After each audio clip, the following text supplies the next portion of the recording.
Hello dear student, स्वागत है आप सभी का एक्सपी क्लासेस में। मेरा नाम है मुकुंद। कक्षा 12 गणित के अंतर्गत हम लोग अध्याय 12 रैखिक प्रोग्रामन लीनियर प्रोग्रामिंग को देखने वाले हैं। और यदि आप चैनल पर नए हैं, चैनल को आपने अभी तक सब्सक्राइब नहीं किया तो चैनल को सब्सक्राइब करने के साथ साथ वीडियो को लाइक शेयर कमेंट्स करना मत भूलिएगा।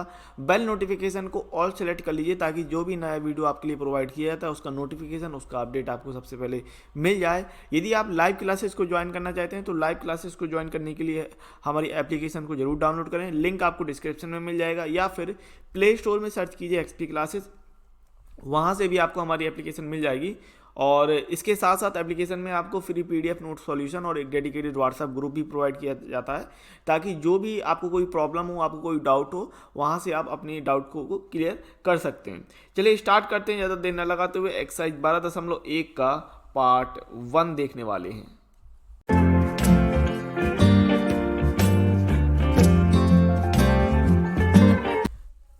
रैखिक प्रोग्रामन अध्याय 12 की बात करते हैं। ठीक है, चैप्टर नंबर 12 लीनियर प्रोग्रामिंग।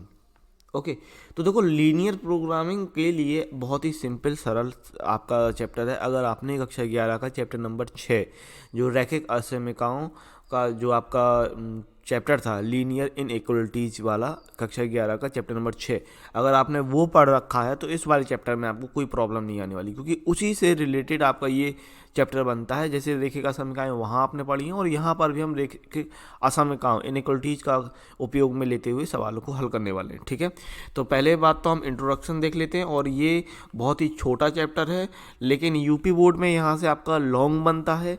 अन्य बोर्ड में ये जो बनता है ये कितने नंबर का बनता है आप कमेंट्स करके बताइएगा। यूपी बोर्ड में 8 नंबर का बनता है। एमपी बोर्ड में आप बताइए कितने का बनता है। बिहार बोर्ड, राजस्थान, गुजरात, उत्तराखंड, तो ये आप लोग बताइएगा यूपी बोर्ड में कितने नंबर का आपका बनता है, ये कमेंट्स करके मुझे बताइएगा। ये चैप्टर से कितने नंबर का आपका क्वेश्चन आएगा। ठीक है, तो इंट्रोडक्शन की अगर हम बात कर लें तो हमने पूर्व की कक्षाओं में मतलब आपके 12 से जो पहले 9, 10, 11, ठीक है, 8, 7, वहाँ पर हमने पूर्व की कक्षाओं में रैखिक समीकरणों तथा उनके अनुप्रयोगों पर विचार कर चुके। अब रैखिक समीकरण आप समझते हैं, एक्स और वाई में समीकरण, और एक्स और वाई में जो समस्याएं होती थी कि व्यापारी कुछ कर रहा है, मेज बेच रहा है, कुर्सी बेच रहा है, जो सब्जी वाला है वो कुछ कर रहा है, ठीक है, उसके बाद फल बेच रहा है, अलग अलग चीज़ें हमने की हुई हैं। उनके अनुप्रयोग मतलब रैखिक समीकरण क्या है? रैखिक समीकरण मतलब ऐसे समीकरण जिनकी एक घात होती है, एक्स और वाई में एक घात का समीकरण। इसके अलावा कक्षा 11 में हम अध्याय 6 के अंतर्गत 2 चरों में रैखिक असमीकरणों तथा रैखिक असमीकरणों के निकायों के आलेखीय निरूपण से हल निकालने के बारे में अध्ययन कर चुके। तो जैसे मैंने आपसे कहा कि हमने कक्षा 11 में चैप्टर नंबर 6 पढ़ रखा है। चैप्टर नंबर 6 में हमने रैखिक असमीकरणों के लिए चीज़ों को किया है, आलेख भी बनाया है, तो वो सारी चीज़ें अब यहाँ पर आपकी काम आएंगी। ठीक है, गणित में कई अनुप्रयोगों में हम असमीकरणों अथवा समीकरणों के निकायों को कुछ वास्तविक जीवन की समस्याओं को हल करने में उपयोग करेंगे। मतलब यहाँ पर जो हम कक्षा 12 की चैप्टर नंबर 12 में पढ़ने वाले हैं उसमें देखने वाले हैं। ठीक है, तो इसी प्रकार की एक समस्या ये है। ठीक है, कुछ इस तरीके की समस्याएं आपको मिल सकती हैं। एक फर्नीचर व्यापारी मेज तथा कुर्सियों का व्यवसाय करता है। ठीक है, निवेश के लिए व्यापारी के पास 1 लाख रुपए तथा रखने के लिए केवल 60 वस्तुओं के लिए स्थान है। अब देखो, इसके पास जो इन्वेस्टमेंट है वो 1 लाख रुपए का है। स्पेस जो है जहाँ पर वो सामान रख सकता है उसमें वो मैक्सिमम 60 वस्तुएं रख सकता है। ठीक है, एक मेज पर 5,000 तथा एक कुर्सी पर 1,000 की लागत आती है। वो मतलब जो उसका एमआरपी है या जो कुछ भी कह लो आप, उसकी जो बेचने की वैल्यू है मेज की वो 5,000 और कुर्सी की 1,000 रुपये रखता है। ठीक है, व्यापारी का अनुमान है कि वह एक मेज पर को बेचकर 500 रुपये और एक कुर्सी को बेचकर 150 रुपये लाभ प्राप्त कर सकता है। ठीक है ना, 500 रुपये उसे मिल रहे हैं मेज के और 150 रुपये मिल रहे हैं उसे कुर्सी के। ठीक है, यदि व्यापारी खरीदी गई सभी वस्तुओं को बेच सकता है तो वह जानना चाहेगा कि कितनी मेजों तथा कुर्सियों को खरीदना चाहिए जिससे कि उपलब्ध निवेश राशि पर उसका सकल लाभ हो सके। तो कुछ इस प्रकार की आपको समस्या देखने के लिए मिलती है, कुछ इस प्रकार की समस्याएं रहती हैं। ठीक है, और इस तरीके के एग्जाम में कम आने के चांसेस रहते हैं। जो समीकरण होते हैं उनको सीधे हल करने के लिए अधिकतर आता है, मतलब डायरेक्ट क्वेश्चन दे देगा समीकरणों के रैखिक असमीकाओं की, और फिर उनको हल करने के लिए कहेगा। तो इस प्रकार की समस्याओं को हम एक बार पहले देख लेने वाले हैं। ठीक है, तो ऐसी समस्या जिसमें सामान्य प्रकार की समस्या में लाभ का अधिकतमीकरण अथवा लागत का न्यूनतमीकरण खोजने का प्रयास किया जाता है। समझ पा रहे हैं, हमारी जो लाभ है वो कैसे मैक्सिमम हो सकता है, या जो हमारा इन्वेस्टमेंट है वो कैसे कम से कम हो सकता है। तो इस तरीके की जो समस्याएं होती हैं, जो प्रॉब्लम होती हैं, उन्हें ऑप्टिमाइजेशन प्रॉब्लम कहते हैं। तो इज्तमाकारी समस्या, उन्हें इज्तमाकारी समस्या ऑप्टिमाइजेशन प्रॉब्लम कहते हैं। बात समझिएगा, ठीक है। जहाँ पर आपका मैक्सिमम प्रॉफिट हो सके बताया जाए, या फिर मिनिमम इन्वेस्टमेंट हो सके ऐसा बताया जाए, तो उन्हें ऑप्टिमाइजेशन प्रॉब्लम या इज्तमाकारी समस्या कहते हैं। ठीक है, इस प्रकार इज्तमाकारी समस्या में अधिकतम लाभ, न्यूनतम लागत इत्यादि ज्ञात करना हो सकता है। ठीक है, तो रैखिक प्रोग्रामिंग समस्या यानी लीनियर प्रोग्रामिंग प्रॉब्लम, और इसे हम LPP भी कहते हैं, शॉर्ट में ध्यान रखिएगा, LPP। ठीक है, लीनियर प्रोग्रामिंग प्रॉब्लम एक विशेष परंतु एक महत्वपूर्ण प्रकार की इज्तमाकारी समस्या है। उद्योग, वाणिज्य, प्रबंधन विज्ञान आदि में विस्तृत सुसंगतता के कारण रैखिक प्रोग्राम समस्या अत्यधिक महत्व की है। ठीक है, इस प्रकार से इसका एक इंट्रो हो गया आपके सामने।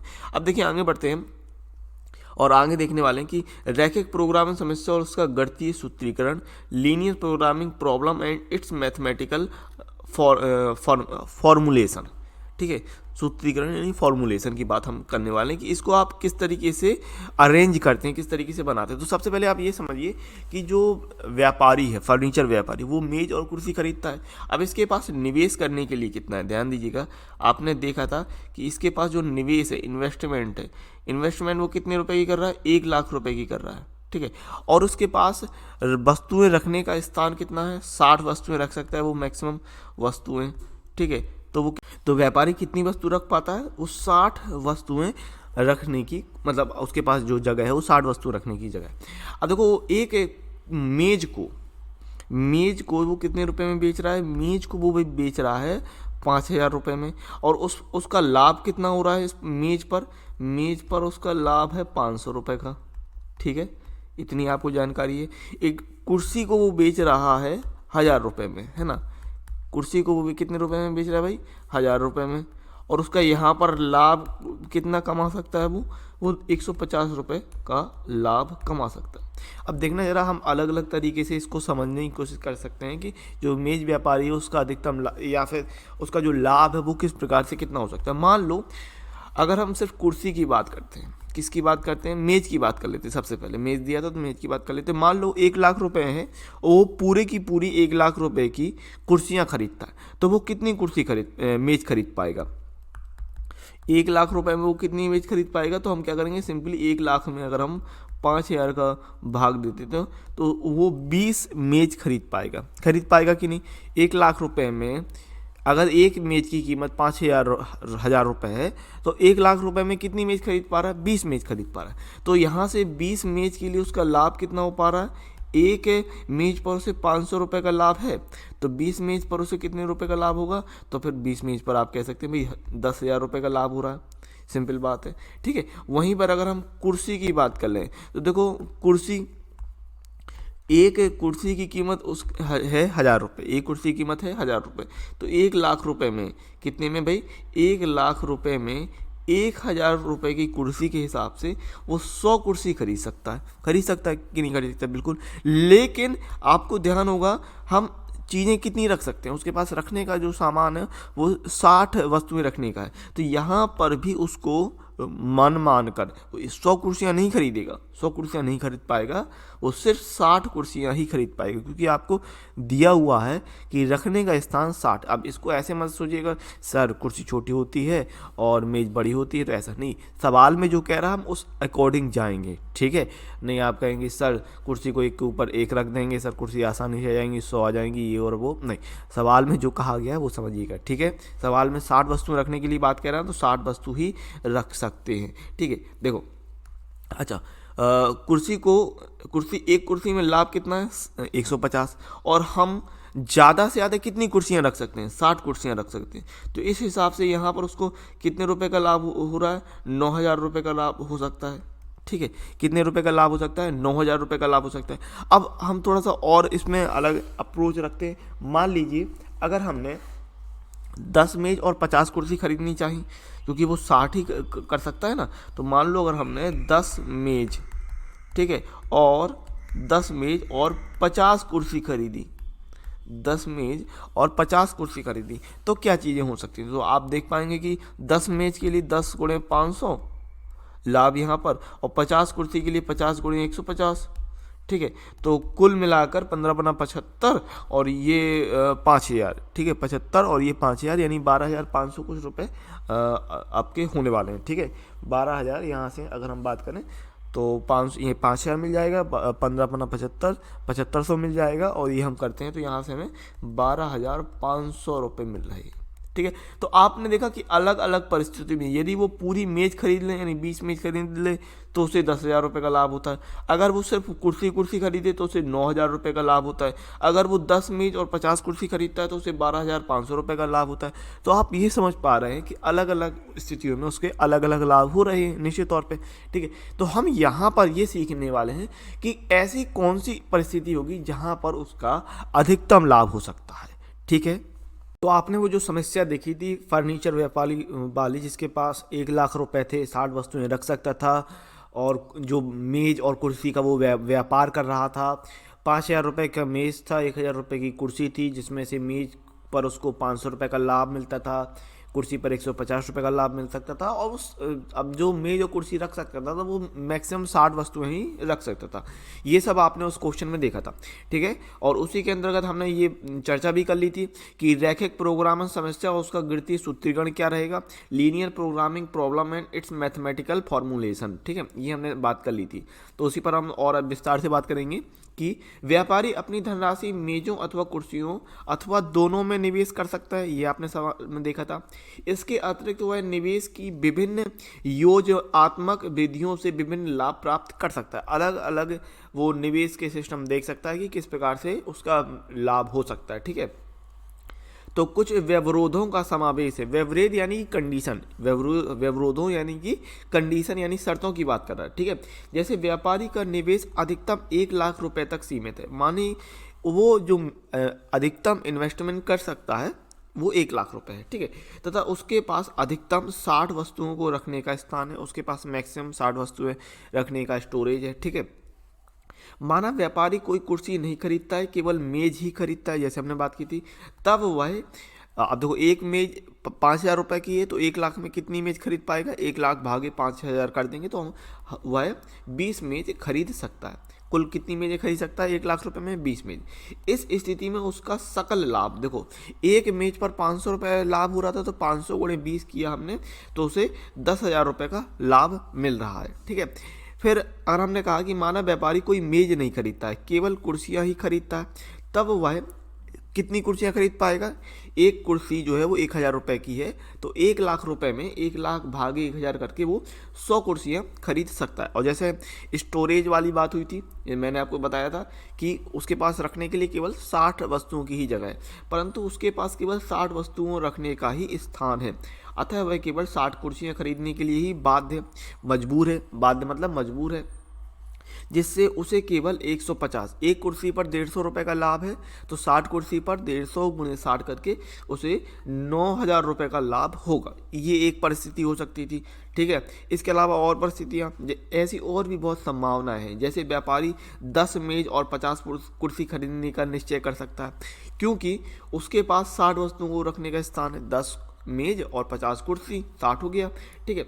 इस स्थिति में उसका लाभ एक मेज पर 500 रुपये तो 500 गुणे 10, और एक कुर्सी पर 150 रुपये तो 150 गुणे 50 करके 12,500 रुपये का होगा उसका जो लाभ होगा, ये आप देख पा रहे हैं।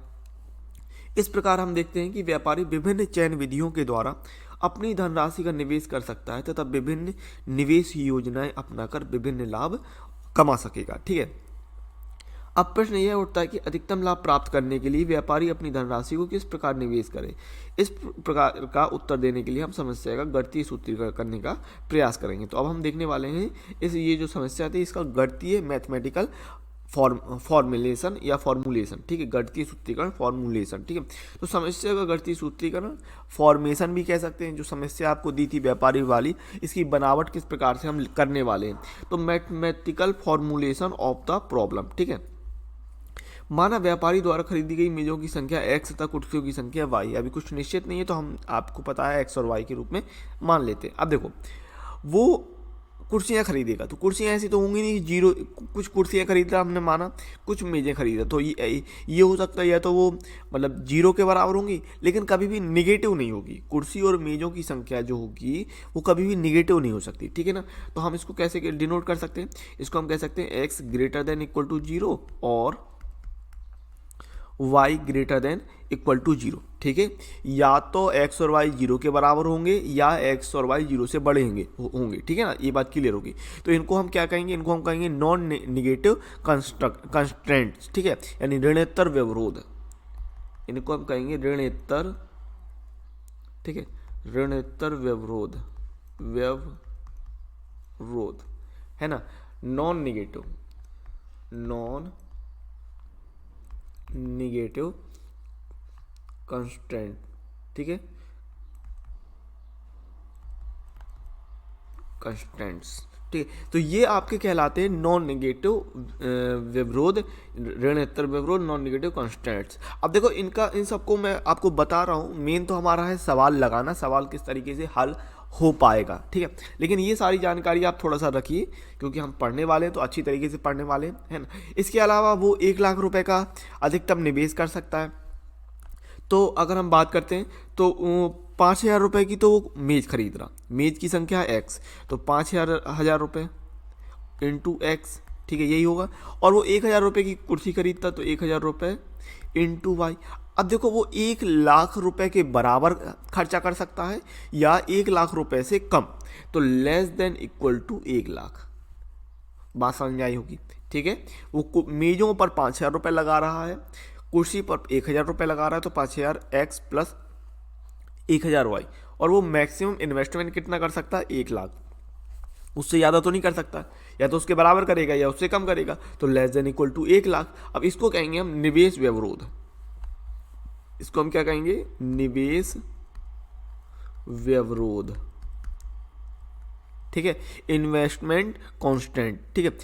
तो इस आधार पे हम अगर इसको देखें तो अब देखो 5,000 का 1,000 रुपये, 1,000 रुपये क्यों, 1,000 का कॉमन हो रहा है कि नहीं। अगर हमने 1,000 कॉमन निकाला, 1,000 कॉमन निकाल के बाद या फिर हम 1,000 का भाग दे दें पूरे समीकरण में, तो 1,000 का भाग देने पर हमें क्या मिल जाएगा, 5x plus Y less than equal to 100, ठीक है। 1,000 का भाग देने पर हमें कुछ ये मिल जाएगा, तो ये कहलाएगा हमारा निवेश व्यवरोध, ठीक है। अब देखो व्यापारी जो है वो कितनी चीज़ें रख सकता है, तो व्यापारी मैक्सिमम 60 चीज़ें रख सकता है। तो x मेजें हैं, y कुर्सी है, या तो वो 60 के बराबर रखेगा या 60 से कम वस्तुएं रखेगा, 60 से ज़्यादा नहीं रख सकता है निश्चित तौर पे। तो x plus Y less than equal to 60, तो इसको हम कहेंगे संग्रहण व्यवरोध, ठीक है। चीज़ें रखने को हम क्या कह रहे हैं, संग्रहण व्यवरोध, स्टोरेज कांस्टेंट, ठीक है। अच्छा, अब व्यापारी का अधिकतम लाभ अगर आपको चाहिए तो हमने माना अधिकतम लाभ जेड है, ठीक है, अधिकतम लाभ अगर हमने जेड मान लिया, तो मेज पर वो 500 रुपये और कुर्सी पर 150 रुपये का लाभ ले रहा था, तो जेड अधिकतम लाभ जेड बराबर क्या होगा, 150x 500x, क्योंकि वो मेज पर 500 रुपये ले रहा ना, तो 500x प्लस 150 वाई, इसे हम कहते हैं उद्देशीय फलन, उद्देशीय फलन, ठीक है, ऑब्जेक्टिव फंक्शन, ये आपका कहलाता है उद्देशीय फलन या ऑब्जेक्टिव फंक्शन।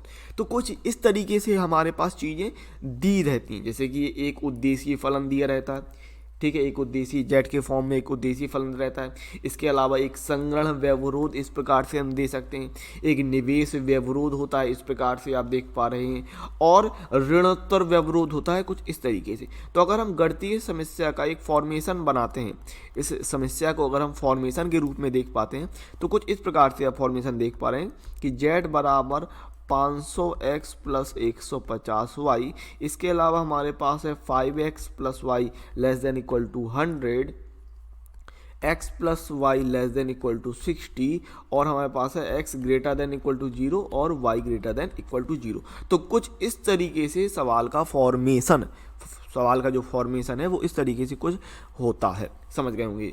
और इस चीज़ को हम बोल देते हैं LPP, ठीक है। अब जैसे मैंने आपको बताया था रैखिक प्रोग्रामन समस्या, लीनियर प्रोग्रामिंग प्रॉब्लम यानी LPP, ये सारी चीज़ें कहलाती हैं। तो जो आपका क्वेश्चन बनता है, जो व्यापारी वाला मेज वाला सवाल था, इबारत वाला, वो बनने के चांसेस कम रहते हैं। डायरेक्ट सवाल कुछ इस तरीके से आपको दे देता है और फिर आज से कहता है इसको हल करो। तो इसको हल करने का भी एक तरीका होता है जिसे हम कहते हैं आलेखीय विधि, या और अच्छे से कह सकते हैं इसको कोणीय आलेखीय विधि, इसको कहते हैं। क्या बोलते हैं? कोणीय आलेखीय विधि। क्या होती है, किस तरीके से करने वाले हैं वो देखेंगे। तो फिर से देख लेते हैं। समस्या का गणितीय सूत्रीकरण यानी कि mathematical formulation of the problem, ठीक है। तो क्या था इस तरीके से, माना व्यापारी द्वारा खरीदी गई मेजों की संख्या x तथा कुर्सियों की संख्या y है। स्पष्ट है कि x तथा y ऋणेतर है क्योंकि मेजों तथा कुर्सियों की संख्या ऋणात्मक नहीं हो सकती है, जो कि मैंने आपसे कहा था। तो किस तरीके से ले लेंगे कि x greater than equal to 0 और y greater than equal to 0, यानी x और y का मान 0 होंगे या 0 से बड़े हो सकते हैं, निगेटिव तो हो नहीं सकते। तो इन्हें ऋणोत्तर व्यवरोध यानी नॉन निगेटिव कॉन्स्ट्रेंट्स कहते हैं, ठीक है। चूंकि व्यापारी पर अधिकतम धनराशि 1 लाख रुपए का निवेश करने का व्यवरोध है। अधिकतम धनराशि 1 लाख रुपए का निवेश करने का अर्थ ये है कि व्यापारी 1 लाख मैक्सिमम जो है वो 1 लाख रुपए लगा सकता है इन्वेस्टमेंट में। 1 लाख लगा सकता है या 1 लाख से कम, 1 लाख से ज़्यादा नहीं लगा सकता है उसके पास। या फिर आप ये कह सकते हैं कि इन्वेस्टमेंट करने के लिए मात्र 1 लाख रुपए हैं उसके पास, ठीक है। तो यहाँ पर हम इसको ऐसे ले लेंगे, भाई मेज जो है वो 5000 की थी, कुर्सी 1000 रुपये की थी, तो 5000x प्लस 1000y। अब चूंकि 1 लाख रुपए के बराबर होगा, 1 लाख से कम, तो less than equal to 1 lakh. ये बात आपको समझ में आई होगी। 1000 का अगर हमने भाग दे दिया तो 5x plus y less than equal to 100 हो जाएगा। इसे निवेश व्यवरोध यानी इन्वेस्टमेंट कॉन्स्टेंट कहते हैं। चूंकि व्यापारी के पास अधिकतम रखने का सामान कितना है, 60 है। तो चूंकि व्यापारी के पास अधिकतम 60 वस्तुओं को रखने के लिए स्थान के लिए रखने का भी व्यवरोध है, के लिए स्थान का भी व्यवरोध है, ये कह रहा है। मतलब वो ज़्यादा से ज़्यादा 60 वस्तुएं रख सकता है। अब ज़्यादा से ज़्यादा 60 रख सकता है, 60 से कम भी रख सकता है। कम रखने का स्थान 60 है तो वो कम भी रख सकता है, लेकिन 60 से ज़्यादा नहीं रख सकता, ठीक है। तो लेस देन इक्वल टू 60 होगा। और मेज और कुर्सी x और y है, तो इसलिए x plus Y less than equal to 60। और मैंने इसे आपको बताया था, इसे हम संग्रहण व्यवरोध यानी स्टोरेज कांस्टेंट कहते हैं, सिंपल, ठीक है। व्यापारी इस प्रकार निवेश करना चाहता है कि उसको प्राप्त सकल लाभ जो हम ले रहे हैं उसको हमने अधिकतम माना, तो माना z जो भी है अधिकतम हो जाए, जो भी सकल लाभ हम z मान रहे हैं वो अधिकतम हो जाए।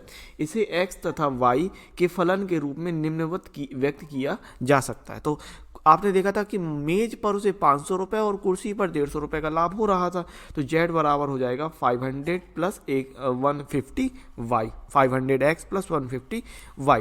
इसे उद्देश्य फलन यानी ऑब्जेक्टिव फंक्शन कहते हैं। तो इस प्रकार दी हुई समस्या गणितीय रूप में परिवर्तित हो जाती है। तो ये हमने गणितीय रूप में परिवर्तित कर ली, और आपको गणितीय रूप में परिवर्तित समस्या मिलेगी। जो मेन सवाल होता है वो आपको इबारत के रूप में ना मिलकर गणितीय समस्या दी रही होगी, सीधे सीधे हल करना होगा। लॉन्ग में यूपी बोर्ड में लॉन्ग में सीधे सीधे आपका बन जाता है और बिल्कुल कोई दिक्कत नहीं आती। बहुत ही बढ़िया सवाल है। चैप्टर नंबर 6 पढ़ रखा है आपने, तो इसमें तो और भी ज़्यादा कोई दिक्कत नहीं आने वाली, क्योंकि उसी तरीके की चीज़ें होती हैं। तो यहाँ से आपने देखा कि z बराबर 500 प्लस 150y, इस तरीके से आपका क्या हो गया, ऑब्जेक्टिव फंक्शन यानी उद्देश्य फलन। ये आपका क्या कहलाएगा भाई, ये चीज़ होती है, ये जैसे मैंने आपको बताया ये क्या होता है, ये उद्देश्य फलन होता है यानी कि ऑब्जेक्टिव फंक्शन होता है, ठीक है। का अधिकतमीकरण कीजिए जबकि व्यवरोध निम्नलिखित है। इस प्रकार से आपको एक सवाल दे देगा, कीजिए जबकि व्यवरोध निम्नलिखित है। हमने व्यवरोध बनाए 5x plus Y less than equal to 100, x plus Y less than equal to 60, x greater than equal to 0, y greater than equal to 0। तो कुछ कुल मिला के आपको इस तरीके का सवाल दिया रहेगा, जहां पर आपको अधिकतमीकरण और न्यूनतमीकरण करने के लिए z का अधिकतमीकरण और न्यूनतमीकरण करने के लिए कहा जाएगा, ठीक है। तो इस प्रकार की समस्याओं में z का अधिकतमीकरण या न्यूनतमीकरण किया जाता है। इन्हें रैखिक प्रोग्रामन समस्या यानी कि लीनियर प्रोग्रामिंग प्रॉब्लम और LPP कहते हैं, ठीक है। तो रैखिक प्रोग्रामन समस्या यानी लीनियर प्रोग्रामिंग प्रॉब्लम LPP क्या हो जाएगा भाई, रैखिक प्रोग्रामन समस्या वह है जो अनेक चरों के रैखिक फलन, आपने जो देखे फलन थे रैखिक थे, जिन्हें हम उद्देश्य फलन z का इष्टतम सुसंगत मान, ऑप्टिमल वैल्यू अथवा अनुकूलतम सुसंगत मान, अधिकतम या न्यूनतम मान ज्ञात करने से संबंधित है। मतलब z की हम मैक्सिमम वैल्यू या मिनिमम वैल्यू निकालने के लिए आपसे कहा जा रहा है। जबकि चर ऋणोत्तर तथा सभी रैखिक असमीकाओं, ऋणोत्तर का मतलब क्या है, नॉन निगेटिव संख्याएं, ठीक है, मतलब निगेटिव नहीं होंगी। जबकि चर ऋणोत्तर तथा सभी रैखिक असमीकाओं, रैखिक व्यवरोधों को संतुष्ट करते हैं, एक्स और वाई। रैखिक से तात्पर्य है कि समस्या में प्रयुक्त सभी गणितीय संबंध रैखिक हैं, यानी रैखिक का मतलब जिनकी घात एक है। तो जबकि प्रोग्रामन से तात्पर्य है कि विशेष प्रोग्राम अथवा विशेष क्रिया योजना निर्धारित करना जो भी आपको उसमें दिया गया है, अगर इबारत के रूप में, ठीक है। उद्देश्य फलन आपने देखा तो उद्देश्य फलन क्या था, ऑब्जेक्टिव फंक्शन, यानी ऐसा रैखिक फलन जिसका अधिकतमीकरण अथवा न्यूनतमीकरण किया जाता है, रैखिक उद्देश्य फलन यानी लीनियर ऑब्जेक्टिव फंक्शन कहते हैं, ठीक है। यहाँ पर आपने सवाल में देखा था कि z बराबर 500 + 150y था, तो ये आपका उद्देश्य फलन है। एक रैखिक उद्देश्य फलन है, x तथा y निर्णायक चर यानी डिसीजन वेरिएबल्स हैं, ठीक है। व्यवरोध क्या थे, कॉन्स्टेंट्स, तो आपने अलग अलग व्यवरोध देखे थे, निवेश व्यवरोध, स्टोरेज आपका स्टोरेज व्यवरोध था, यानी कि संग्रहण व्यवरोध, ठीक है। तो इस तरीके के आपके व्यवरोध थे, ऋणोत्तर व्यवरोध। तो रैखिक प्रोग्रामन समस्या की चरों पर रैखिक असमीकाएं कह लीजिए, समीकरण या प्रतिबंध को व्यवरोध कहते हैं। तो व्यवरोध आपने देखे थे, ये असमीकाएं थी, 5x + y ≤ 100 and x + y ≤ 60, x > 0, y > 0। ये क्या थे, ये व्यवरोध थे। व्यवरोध यानी प्रतिबंध, यानी कांस्टेंट, यानी शर्त जो सवाल में है, ठीक है।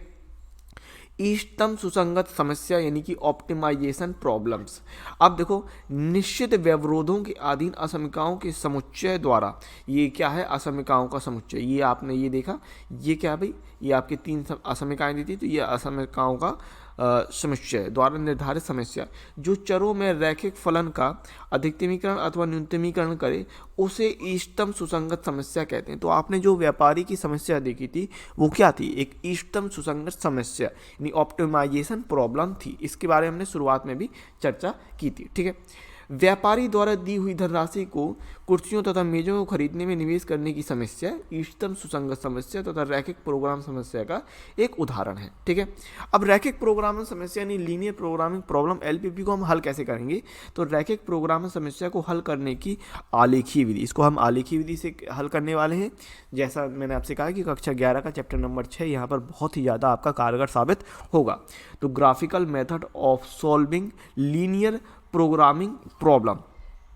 अच्छा, इसको हल करने का एक आपका सीधा सीधा मेथड होता है जिसे हम बोलते हैं कोणीय बिंदु विधि यानी कॉर्नर पॉइंट मेथड। इसकी मदद से हम इस समस्या एलपीपी को जो हल करते हैं उसको हल करने का तरीका क्या है, कॉर्नर पॉइंट मेथड। तो एक बार फिर से हम सवाल पूरा देख लेते हैं, सवाल एक बार रिकॉल कर लेते हैं। क्या था सवाल हमारे पास कि एक फर्नीचर व्यापारी मेज तथा कुर्सियों का व्यवसाय करता है। निवेश के लिए व्यापारी के पास 1 लाख रुपये तथा रखने के लिए केवल 60 वस्तुओं के लिए स्थान है। एक मेज पर 5,000 रुपये तथा एक कुर्सी पर 1,000 रुपये की लागत आती है। व्यापारी का अनुमान है कि एक मेज को बेचकर वह 500 रुपये तथा एक कुर्सी को बेचकर 150 रुपये का लाभ प्राप्त कर सकता है। यदि व्यापारी खरीदी गई सभी वस्तुओं को बेच सकता है तो वह जानना चाहेगा कि कितनी मेजों तथा कुर्सियों को खरीदना चाहिए कि उपलब्ध निवेश राशि पर उसका सकल लाभ अधिकतम हो सके। तो इस तरीके का कोई सवाल था, मैंने जल्दी से इसको पढ़ दिया है और एक बार पहले भी ये सवाल हो चुका है तो इसमें कोई प्रॉब्लम नहीं होगी। इसको हमने इस तरीके से निकाल लिया था, ये आप भी दिखा था। माना व्यापारी द्वारा खरीदी गई मेजों की संख्या x तथा कुर्सियों की संख्या y है। अब चूंकि वो उसके पास 1 लाख रुपए का निवेश और आपने ये देखा था कि जो व्यापारी है वो अधिकतम 1 लाख रुपए खर्च कर सकता है और मेज़ पर 5,000 रुपये की कीमत थी और कुर्सी पर 1,000 की, और हमने माना कि मेज़ की संख्या x है और कुर्सी की संख्या y है। तो ये सारी चीज़ें हम पहले भी डिस्कस कर चुके हैं। तो 5,000 x + 1,000 y ≤ 1 लाख, ठीक है। तो ये आप देख रहे थे 5x + y ≤ 100, x + y चूँकि स्टोरेज करने की अधिकतम संख्या 60 है तो x + y ≤ 60। मेजों की संख्या x मानी थी तो x > 0 और y कुर्सियों की संख्या y तो y > 0, क्योंकि ये जो चीज़ है ये आपकी निगेटिव नहीं हो सकती थी, ठीक है। तो कुल मिलाकर आप देख पाएंगे कि इस तरीके का कोई सवाल दिया रहेगा आपको, इस तरीके से दे देगा और z आपको दे देगा, ठीक है। जहाँ पर z क्या हो रहा था कि जहाँ z अगर उसका लें, z हम क्या बना रहे थे आपको याद होगा, ठीक है। तो हम z बना रहे थे 500x प्लस 150y उद्देश्य फलन, ठीक है, उद्देश्य फलन ऑब्जेक्टिव फंक्शन, इस तरीके से हम ले रहे थे। तो ये आपका एक दिया रहेगा और इस तरीके से कुल मिलाकर आपको सवाल दिया रहेगा, ठीक है। तो हल कैसे करेंगे इस सवाल को जो कि आपका दिया रहेगा, तो उक्त रैखिक असमीकरणों को हम रैखिक समीकरणों में बदल देंगे। सबसे पहले हम इसको कैसे बदल देंगे, जो आपकी इनइक्वलिटीज होती हैं, इनइक्वलिटीज आपको मैं बता चुका हूँ चैप्टर नंबर 6 में, कक्षा 11 में हमने इनइक्वलिटीज समझी थी। क्या होती है कि जिस समीकरण में आपको less than, greater than, less than equal to, greater than equal to, इस तरीके के जो साइन होते हैं, चिन्ह दिए रहते हैं, ये आपकी इनइक्वलिटीज के अंतर्गत आते हैं, ठीक है। तो अब हमने इसको समीकरण में कन्वर्ट कर देना है सबसे पहले, ठीक है, क्लियर बात है। और उसको समीकरण में बराबर लगा के कर देंगे, यानी 5x प्लस वाई बराबर 100, समीकरण 1 ले लिया, x प्लस वाई बराबर 60, ये एक समीकरण ले लिया, x बराबर 0, ये तीसरा समीकरण हो गया, y बराबर 0, एक चौथा समीकरण, इस तरीके से हमने ले लिया, ठीक है। इसके बाद हम क्या करेंगे, आपको पता है कि हर एक समीकरण को अगर लाइन के रूप में कन्वर्ट करना है, अगर आपको एक समीकरण की रेखा खींचनी है तो उस एक समीकरण के दो बिंदु पता होने चाहिए, क्योंकि एक रेखा को खींचने के लिए कम से कम दो बिंदु पता होने चाहिए, ठीक है। अगर हमारे पास दो बिंदु हैं तो हम एक रेखा को खींच सकते हैं। इसके अलावा या फिर ये होता है कि आपने वेक्टर में आपने पढ़ा होगा, आपको याद होगा, वेक्टर में हमने पढ़ा था कि एक रेखा को खींचने का तरीका क्या है कि एक बिंदु हो और उसकी डायरेक्शन हो, फिर दिशा हो, लेकिन फिर वो चीज़ अलग हो जाती। तो यहाँ पर हमें सिंपल बात है कि हमारे पास एक समीकरण होगा, उस एक समीकरण से हम दो बिंदु निकाल सकते हैं। दो बिंदु कैसे निकालते हैं, सबसे पहले हम कुछ नहीं, एक बार हमने y बराबर 0 रख दिया, एक बार x बराबर 0 रख दिया, ठीक है। तो पहले समीकरण को देखो, 5x प्लस वाई बराबर 100, अगर आपने y बराबर 0 रखा तो x का मान कितना निकलेगा, 5 का भाग होगा 100 में तो 20 हो जाएगा, तो एक बिंदु हो जाएंगे 20 0। और अगर आपने x का मान 0 रखा तो 5x हो जाएगा 0, तो बचेगा y बराबर 100। तो समीकरण 1 से हमें कितने बिंदु मिल जाएंगे, समीकरण 1 से हमारे दो बिंदु हो जाएंगे 20 0 और 0 100। और समीकरण 2 की बात कर लें, x प्लस वाई बराबर 60 दिया है, तो वहाँ पर अगर हमने एक बार y का मान 0 रखा तो x का मान 60 आएगा, और x का मान 0 रखा तो y का मान 60 आएगा। तो समीकरण 2 से हमें कितने बिंदु मिल जाएंगे, 60 बराबर 60 0 और 0 60, यही मिल जाएंगे, इसमें कोई प्रॉब्लम नहीं है। तो आपके पास इसी तरह की चीज़ें होंगी जहाँ पर एक समीकरण होगा या दो समीकरण, जो भी जितना भी समीकरण रहेगा, और किस तरीके से आपको हल करना है, पहले जो असमीका होगी उसको समीकरण में बदल लेना, फिर जो भी आपकी समीकरण है उसके लिए हमें दो दो बिंदु ज्ञात कर लेनी, क्योंकि समीकरण से रेखा में बदलने के लिए हमें पास दो बिंदु होने चाहिए। तो एक समीकरण से हमने दो बिंदु निकाल लिए, ठीक है। अब इन बिंदुओं को हम प्लॉट करेंगे, तो ये हमने ले लिया, ठीक है, कार्तीय तल हो गया हमारे पास। अब इसको अगर हम प्लॉट करते हैं तो गौर करिएगा, देखिए एक आइडिया ले लेते हैं और आइडिया के तौर पे हम इसको प्लॉट करने वाले हैं। तो जैसे 20 0 है, तो मान लो देखो 20 0 है, 0 से है, तो एक एक करके तो हम जाएंगे नहीं यूनिट। अगर हम इसकी यूनिट की बात करें तो एक एक करके मत जाइए, ऐसे जाइए 10 20 30 40 50। यहाँ पर अगर हम बात करें तो इसको इस तरीके से ले लीजिए, 10 20 30 40 50 60 70 80 90 100, इस तरीके से ले सकते हैं। तो ये आसान रहेगा, क्योंकि एक एक करके जाएंगे तो पता नहीं इलाहाबाद पहुंच जाएंगे, ठीक है। सो ऐसा नहीं करने वाले, करने क्या वाले हैं कि हम 10 20 के रूप में इसको कन्वर्ट कर लेते हैं। तो यहाँ पर ले लिए 10 20 30 40 50 60 70 80 90, इस तरीके से हमने इसको ले लिया। अब अगर हम बात करें बिंदु की, तो 20 0, अब 20 0 x पर 20 y पे 0, तो 20 0 कहाँ होगा, आप देख पाएंगे निश्चित तौर पे यहाँ होगा। 0 100, तो x पर 0 y पर 100 कहाँ पर होगा, 1 2 3 4 5 6 7 8 9 100, ये था एकदम, ठीक है। तो ये होगा। तो अब इसके लिए हम ड्रॉ कर देंगे, तो इसको हम इस रेखा को अगर हम ड्रॉ करते हैं तो इस प्रकार से हमने इसको लिया। और अगर हम बात करते हैं ड्रॉ करने की, तो हम सिंपली तौर पे ड्रॉ कर देते हैं, ठीक है। तो ये देखिए हमने ये रेखा जो थी, इस रेखा को अगर हम ड्रॉ करते हैं तो हमने ये रेखा ड्रॉ कर दी, ठीक है। तो ये आप देख पाएंगे, ये हमने रेखा जो है ड्रॉ कर दी। इसके बाद ये वाली रेखा कौन सी हो गई, ये वाली पहली रेखा हो गई आपकी 5x प्लस वाई बराबर 100 की, ठीक है। इसके बाद था 60 0, तो x पर 60, ठीक है, x पर हम ले लेते हैं 60। अब x पर 60, 1 2 3 4 5 6, तो x पर 60 ये हो गया, और 60 0 हो गया। फिर y पे कह रहा था 0 60, तो 1 2 3 4 5 6 ये हो गया 0 60। अब इसके लिए हम डाल देते हैं, इसके लिए आप रेखा डाल देंगे, ठीक है, सिंपल। ये यहाँ से हमने एक रेखा ली और इसके लिए हमने लाइन खींच दी, ठीक है। तो इसके लिए अगर हम लाइन खींचते हैं तो देख पाएंगे, अगर ये हमने लाइन खींच दी, ठीक है ना, इस तरीके से लाइन खींच दी। अब आपको इसमें समझने वाली बात है, अब चैप्टर नंबर 6 का हम इसका इस्तेमाल करेंगे। यहाँ तक कोई प्रॉब्लम नहीं है इस तरीके से सवाल में, यहाँ तक आपको कोई समस्या नहीं होगी। चैप्टर नंबर 6 में आपको याद होगा हम लोग ये लेते थे कि असमिका का जो मुख्य हल होने वाला है वो कहाँ होने वाला है, ठीक है। जो भी आपका असमिका का हल होगा, मुख्य हल होगा, या जिसे हम सुसंगत क्षेत्र बोलेंगे, ठीक है, वो क्या होगा। तो उसके लिए क्या होते थे कि जो आपकी असमिकाएं होती थी, जो हमारी असमिकाएं होती थी, वहाँ पर एक्स और वाई की जगह हम 0 0 रखते थे। फिर ये देखते थे अगर वो चीज़ सत्य हो रही है, अगर वो चीज़ सत्य हो रही है तो हम जो क्षेत्र लेते थे, जो हम छायांकित भाग लेते थे, वो मूल बिंदु की तरफ लेते थे। याद कीजिए, अगर याद नहीं है तो ध्यान रखिएगा हम कैसे करेंगे। जो भी आपका समीकरण होगा, जो असमिका होगी, उसमें हम x और y की जगह 0 रखेंगे। अगर वो चीज़ सत्य हो रही होगी, ठीक है, तो हम जो क्षेत्र बनाएंगे वो मूल बिंदु की तरफ बनाएंगे, और अगर वो चीज़ असत्य हो रही होगी तो मूल बिंदु से दूर बनाएंगे। ये चीज़ करते थे, ठीक है ना। तो मैंने आपको कैसे समझाया कि अगर मान लो कोई असमिका है हमारे पास ax plus B by less than equal to C, तो मैंने आपसे कहा कि जो भी आपकी असमिका होगी उसके लिए हमको ये देखना पड़ता है कि x और y की वैल्यू आप सिंपली 0 रख दीजिए। तो मान लो x और y की आपने वैल्यू 0 रखी तो हमें क्या मिलेगा यार, 0 लेस देन इक्वल टू सी। अगर ये चीज़, ध्यान रखिएगा, अगर ये चीज़ सत्य हो रही है तो हम मूल बिंदु की तरफ बनाते हैं क्षेत्रफल, क्षेत्र जो बनाते हैं मूल बिंदु की तरफ बनाते हैं। और ये चीज़ अगर असत्य हो रही होती है तो फिर हम उस क्षेत्र को मूल बिंदु से दूर ले जाते हैं। कैसे ले जाते हैं, मूल बिंदु से दूर ले जाते हैं। अब जरा हमारे पास जो असमिकाएं थी उनको हम देख लेते हैं किस तरीके से हमारे पास असमिकाएं दी हुई थी। तो असमिका एक थी हमारे पास 5x plus Y less than equal to 100। तो अगर आपने यहाँ पर x और y का मान 0 रखा तो क्या निकल के आएगा, 0 लेस देन इक्वल टू 100। अब देखो 0 का मान 100 से छोटा होता है, बिल्कुल सत्य बात है, तो ये सत्य हो गया। यानी जो आपका पहला समीकरण था ये वाला समीकरण कितना था, 5x प्लस वाई बराबर 100, ठीक है, बराबर 100, ठीक है।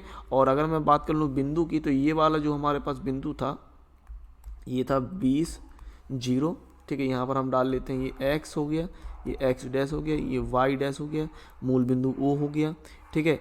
और यहाँ पर हमने y ले लिया। ये वाला जो पॉइंट आ रहा था ये कितना था, 0 100 था पॉइंट, ठीक है। ये वाला जो पॉइंट था ये था 0 60 के लिए, ये वाला जो पॉइंट था ये हमारे पास 60 0 का था। अब देखो जो पहली रेखा थी 5x प्लस वाई, उसके लिए जो लाइनिंग आएगी वो कहाँ से आएगी लाइनिंग, वो आप देख पाएंगे, ये पूरी लाइनिंग आएगी, ठीक है। ये अंदर की तरफ हो रहा ना, ये इस तरफ जाएगा, ये इसके लिए जाएगा कि नहीं जाएगा, ये इस तरफ जाएगा, बिल्कुल सही बात है, ठीक है। फिर अगर हम बात करें दूसरी रेखा जो हमारे पास थी x plus Y less than equal to 60, तो अगर आपने इसके लिए x और y का मान 0 रखा तो 0 मिलेगा लेस देन इक्वल टू 60। अब देखो हमेशा इस बात को ध्यान रखना, ये चीज़ मैंने आपको बता रखी है, अगर जिन्होंने कक्षा 11 के चैप्टर नंबर 6 पढ़ रखा है तो मैंने वहाँ आपको बताया कि यहाँ पर असमिकाएं एक काम करती है, या तो बराबर काम करेगा या लेस देन इक्वल टू काम करेगा। तो 0 लेस देन 60 है, मतलब 0 का मान 60 से छोटा होता है, तो ये भी बात सत्य है। अब जब ये भी बात सत्य है तो जो हमारे पास दूसरी रेखा थी, ये थी दूसरी रेखा x प्लस वाई, ये थी x प्लस वाई बराबर 60, ये थी दूसरी रेखा। तो इसके लिए भी जो क्षेत्र आएगा वो कहाँ आएगा, मूल बिंदु से अंदर की तरफ आएगा, मूल बिंदु की तरफ जाएगा, ये वाला क्षेत्र, बात समझेंगे, ठीक है। ये जो क्षेत्र जाएगा वो मूल बिंदु की तरफ जाएगा कि नहीं जाएगा, ठीक है। अब फिर क्या देखते थे, फिर हम इसमें ये देखते थे कि भाई उभयनिष्ठ क्षेत्र कौन सा हो रहा। तो अब आपको स्पष्ट दिख रहा है कि उभयनिष्ठ क्षेत्र जो इसका हो रहा है वो हमारा जो हरा वाला पार्ट हो गया है वो हो जाएगा, ठीक है ना, इसमें कोई दिक्कत नहीं है, ये आप देख पाएंगे उभयनिष्ठ क्षेत्र कौन सा हो रहा है, ठीक है। अब हम जो हल करते समय सिर्फ हम उभयनिष्ठ क्षेत्र को पकड़ने वाले हैं। किसको पकड़ने वाले हैं, उभयनिष्ठ क्षेत्र को, क्योंकि ज़्यादा हम इसमें कलाकारी नहीं दिखाने वाले हैं। उभयनिष्ठ क्षेत्र आपको स्पष्ट तौर से दिखना चाहिए, इतनी बात आपको समझ में आई होगी। उभयनिष्ठ क्षेत्र निकल आया, तो ये जो उभयनिष्ठ क्षेत्र होता है इसको हम सुसंगत क्षेत्र बोलते हैं। क्या बोलते हैं इस क्षेत्र को हम, ये जो उभयनिष्ठ क्षेत्र निकल के आया इस क्षेत्र को हम बोलते हैं सुसंगत क्षेत्र, सुसंगत क्षेत्र बोलते हैं, यानी कि फिजिबल रीजन। क्या बोलते हैं, फिजिबल रीजन। अब फिजिबल रीजन का मतलब ये है कि जो व्यापारी है इस क्षेत्र के अंदर अंतर्गत ही वो मेज और कुर्सी खरीद सकता है। जो ये आप उभयनिष्ठ क्षेत्र यानी कि सुसंगत क्षेत्र फिजिबल रीजन देख रहे हैं, तो व्यापारी इस क्षेत्र के अंदर ही जो मेज और कुर्सी है वो खरीद पाएगा। ठीक है, अब देखो, अब यहाँ पर आता है कोणीय बिंदु विधि। मतलब आपको जो कोने दिख रहे हैं, जरा गौर कीजिए कोने कहाँ कहाँ दिख रहे थे। देखो देखो, एक तो आपका मूल बिंदु था ये वाला कोना, दूसरा अब कोने कौन से लेंगे, कोने हम लेंगे उभयनिष्ठ वाले। एक कोना हमारे पास ये था, ठीक है, एक कोना हमारे पास ये था और एक कोना ये, लेकिन इसके हमें बिंदु नहीं पते। तो ये बिंदु कैसे निकलेंगे, ये बिंदु है आपका ये वाला, इस बिंदु की बात कर रहे हैं हम, ये बिंदु है दोनों रेखाओं का क्रॉस बिंदु, प्रतिच्छेदन बिंदु, है ना। हमारे पास एक बिंदु ये है, ठीक है, कोणीय विधि के लिए एक ये मूल बिंदु वाला है और एक बिंदु ये है। उभयनिष्ठ क्षेत्र में आप ये बिंदु देख पा रहे हैं कि कोणीय बिंदु कौन कौन से, कोने वाले, ठीक है, हमें कौन कौन से बिंदु पकड़ने हैं, कोने वाले बिंदु पकड़ने। तो कोने वाले बिंदु आपको दिख रहे हैं। एक बिंदु हमारे पास रह गया जो इसका प्रतिच्छेदन बिंदु हो रहा था, ये वाला बिंदु, ये प्रतिच्छेदन बिंदु। अब इसको हम कैसे निकालेंगे, दोनों समीकरणों को हल करके, समीकरण 1 और 2 से, समीकरण 1 व 2 से। तो हमारे पास था 5x + y = 100 और x + y = 60। तो समीकरण 1 और 2 को घटाने पर, अगर हम इसको घटाते हैं, घटाने पर माइनस माइनस माइनस तो y कैंसिल हुआ, ये हो जाएगा 4x = 40, तो x बराबर मिल जाएगा 10। अब अगर x बराबर 10 मिला तो हमारे पास दूसरा समीकरण ये वाला जो था, दूसरा समीकरण x + y = 60। तो अगर हमने यहाँ पर वैल्यू रखी तो आपको पता है x का मान अगर हमने 10 रखा तो y का मान कितना मिल जाएगा, सिंपल, हमें आपको पता है समीकरण 2 से y का मान हमें 50 मिल जाएगा। तो जो इंटरसेक्टिंग पॉइंट यानी कि प्रतिच्छेदन बिंदु थे, ये प्रतिच्छेदन बिंदु कितने हो गए भाई, ये प्रतिच्छेदन जो बिंदु हमारे पास निकल के आए वो 10-50 निकल के आए। कितने निकल के आए, 10-50, ठीक है। तो ये आपके कोणीय बिंदु कहलाते हैं, ठीक है। इनको हम सबसे पहले लिख लेंगे। अब यहाँ इतना आपको समझ में आ गया होगा, इस तरीके से कर लेंगे। अब इसके बाद हम एक सारणी बनाते हैं, इसको हल करने के बाद हम इस तरीके से एक सारणी बनाते हैं और सारणी के अंतर्गत हम लिखेंगे सुसंगत क्षेत्र के शीर्ष। क्या लिखने वाले हैं, सुसंगत क्षेत्र के शीर्ष, इस तरीके से। और यहाँ पर हम लिखने वाले हैं z के संगत मान। क्या लिखने वाले हैं, z के संगत मान। अब अच्छा, ये याद आपको होगा जिसका हम उद्देश्य फलन हमारे पास क्या था, ठीक है, जिसका हम अधिकतमीकरण और न्यूनतमीकरण करने वाले थे, वो उद्देश्य फलन हमारे पास था z = 500x + 150y, ठीक है। तो हमारे पास सुसंगत क्षेत्र के शीर्ष यानी कि कोणीय बिंदु, इसको हम क्या बोल सकते हैं, और कोणीय बिंदु क्या बोल सकते हैं, कोणीय बिंदु। तो हमारे पास कोणीय बिंदु थे 0 0, ये देख पाएंगे आप। कोणीय बिंदु हमारे पास क्या थे, देखिए ये यहाँ पर हमने मूल बिंदु 0 0 ले लिया, ठीक है। तो कोणीय बिंदु हमारे पास क्या थे, 0 0 0 0, इसके अलावा 20 0, इसके अलावा 10 50 और 0 60, ये थे हमारे पास कोणीय बिंदु। तो हम ऐसी सारणी लेने वाले हैं 0 0, इसके बाद लेने वाले हैं 20 0, आप कुछ भी ले सकते हैं, कोई दिक्कत नहीं है। फिर हमारे पास हो गया 10 50 और फिर 0 60। तो ये हमारे पास कोणीय बिंदु हो रहे थे कि नहीं, ठीक, इस तरीके से हमें सारणी ले लेनी है ना। ये हमारे पास कोणीय बिंदु यानी सुसंगत क्षेत्र के शीर्ष हो रहे थे। चाहो तो इनको आप नाम भी दे सकते हो, अगर नाम देना चाहो तो। इसको हमने नाम दे दिया, इसको अगर हम नाम दें A, इसको नाम दे दिया B C। तो सुसंगत क्षेत्र क्या हो गया हमारे पास, सुसंगत क्षेत्र आप देख पाएंगे, सुसंगत क्षेत्र OABC हो गया। सुसंगत क्षेत्र क्या हो गया हमारे पास, सुसंगत क्षेत्र हो गया OABC, ठीक है ना। सुसंगत क्षेत्र क्या हो गया, OABC हो गया।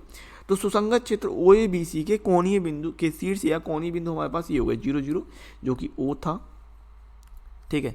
और इसके अलावा ये A, ये B और ये C, ठीक है। तो ये x और y के मान है। अब इस x और y के मान को हमें कहाँ रखना है, ये उद्देश्य फलन में, ठीक है। z = 500x + 150y, इसमें रखेंगे x और y के मान। ये जो हमारे पास ये 4 बिंदु आए ना, ठीक है ना, ये सारी वैल्यू हम इस x और इसमें रखने वाले हैं, इसमें जब हम x और y का मान जीरो जीरो रखेंगे तो जेड का कितना मान मिलेगा, जीरो मिलेगा। अगर हमने एक्स का मान 20 रखा तो आप यहाँ देख पाएंगे यहाँ पर हमें 1000 मिलने वाला 10,000 मिलने वाला है, क्योंकि वाई की वैल्यू जीरो हो रही। तो 500 मल्टीप्लाई 20 करेंगे तो 10,000 मिलेगा। इसके अलावा अगर हमने x का मान 10 और y का मान 50 रखा तो 12,500 मिलने वाला है। और अगर हमने x का मान 0 और y का मान 60 रखा तो यहाँ पर हमें 9,000 मिलने वाला है। तो अधिकतम वैल्यू कहाँ प्राप्त हो रही है, आप देख पाएंगे कि अधिकतम वैल्यू हमें 12,500 पर, यानी कि 10 और 50 पर मिल रही है। तो यहाँ से हम क्या निष्कर्ष निकाल सकते हैं, यहाँ से हम निकाल सकते हैं कि अतः स्पष्ट है कि व्यापारी का अधिकतम लाभ, अधिकतम सकल लाभ, अधिकतम सकल लाभ 12,500 रुपये होगा जब वह 10 मेज और 50 कुर्सियां खरीदता है। ये बात आपको स्पष्ट हुई होगी। तो इस तरीके से सवाल हल करते हैं। सवाल हल करना बहुत आसान है, कुछ नहीं लगा, बहुत एक नंबर चीज है। मतलब आपको अगर ये चीज बन गई तो आपको सीधे सीधे नंबर दे के जाएगा और लॉन्ग में आता है, कुछ नहीं लगता इसमें। समझ गए बात। तो इस तरीके से आपने एलपीपी का एक सॉल्यूशन देख लिया कि हम एलपीपी को किस तरीके से हल करने वाले। कुछ और चीज़ें हो सकती हैं एलपीपी के बारे में कि यदि उभयनिष्ठ क्षेत्र, यानी कि ये आप देख पाएंगे कि यदि उभयनिष्ठ क्षेत्र, जिसे हम सुसंगत क्षेत्र यानी फिजिबल रीजन भी कहते हैं, प्राप्त नहीं होता है तो उस एलपीपी का कोई हल नहीं होगा। ये आपका नो सॉल्यूशन की कैटेगरी में आएगा।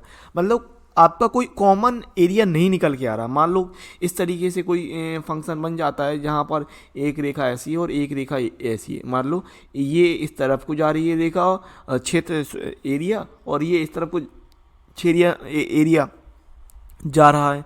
ठीक है, एरिया और क्षेत्र मिलके छेरिया हो गया। ठीक है, सो कहने का मेरा मतलब है कि अगर दो रेखाएं हैं और उसमें हम उभयनिष्ठ क्षेत्र नहीं ढूंढ पा रहे हैं तो वो आ जाएगा आपका नो सॉल्यूशन की कैटेगरी में। ठीक है, फिर ऐसा कर सकते हैं कि यदि उभयनिष्ठ क्षेत्र सुसंगत क्षेत्र असीमित प्राप्त होता है, जहां जेड का अधिकतम मान अनंत तक कुछ भी हो सकता है, तो उस एलपीपी का प्रतिबंध हल प्राप्त नहीं होता है, यानी कि उसे हम अनबाउंडेड सॉल्यूशन कहते हैं। क्या कहते हैं? Unbounded solution. कहने का मतलब ये है कि मान लीजिए अगर हम इस तरीके से कोई क्षेत्र प्राप्त हो रहा है जहाँ पर ये आपके कार्तीय तल है, और अगर हमने ये बनाया और यहाँ पर हमने इस तरीके से ऊपर की तरफ जाए, अगर कोई चीज़ ऊपर की तरफ जाए तो ऊपर की तरफ अनंत हल प्राप्त होगा कि नहीं? ऊपर की तरफ कैसा हल प्राप्त होगा? अनंत हल प्राप्त होगा। कोणीय बिंदु तो मिल रही है, ठीक है, लेकिन कोणीय बिंदु मिलने के बाद जो क्षेत्र मिल रहा है वो क्षेत्र अनंत प्राप्त हो रहा है। तो क्षेत्र अनंत प्राप्त होने की स्थिति में हम उसे कहते हैं अनबाउंडेड सॉल्यूशन। क्या कहते हैं? अनबाउंडेड, क्योंकि वो बाउंडेड नहीं है, सीमा पर घिरा नहीं है, सीमाओं से घिरा नहीं है। जब तक वो सीमाओं से घिरा नहीं होगा तो उसे हम कह देंगे अनबाउंडेड सॉल्यूशन। ठीक है, एक तीसरी कंडीशन होती है कि यदि उभयनिष्ठ क्षेत्र सुसंगत क्षेत्र के किन्हीं दो बिंदुओं पर जेड का मान अधिकतम या न्यूनतम प्राप्त हो रहा है, मतलब किन्हीं दो बिंदुओं पर जेड के एक जैसे मान प्राप्त हो जाएं, ठीक है, और वो अधिकतम या न्यूनतम हो, ठीक है, एक जैसे मान हो लेकिन अधिकतम और न्यूनतम हो, तो उस एलपीपी का अनंत हल है, तो उसे हम क्या कहते हैं? Infinite solution. तो ये दो कंडीशन और लगती हैं जिसके अंतर्गत नो सॉल्यूशन होता है, अनबाउंडेड सॉल्यूशन होता है और इन्फिनाइट सॉल्यूशन होता है। लेकिन जैसे मैंने आपसे कहा कि आपको जो सवाल देगा अधिकतर केस में, आप ये मानिए कि 95 केस में आपका जो सॉल्यूशन आने वाला है, जो आपको सवाल मिलेगा उसमें कोई ना कोई हल होगा और उस सवाल को आपको अच्छी तरीके से सॉल्व करना होगा। तो आगे देखते हैं और उदाहरण एक की बात करते हैं। उदाहरण एक आपको कह रहा है कि आलेख द्वारा निम्न रैखिक प्रोग्रामन समस्या को हल कीजिए निम्न व्यवरोधों के अंतर्गत। ठीक है, तो ये आपको असमगाएं दे दी हैं। ठीक है, कह रहा है आपसे कि x plus Y less than equal to 50, 3x plus Y less than equal to 90, x greater than equal to 0, y greater than equal to 0। ठीक है, और फिर कह रहा है कि z बराबर 4x प्लस वाई का अधिकतम मान ज्ञात कीजिए।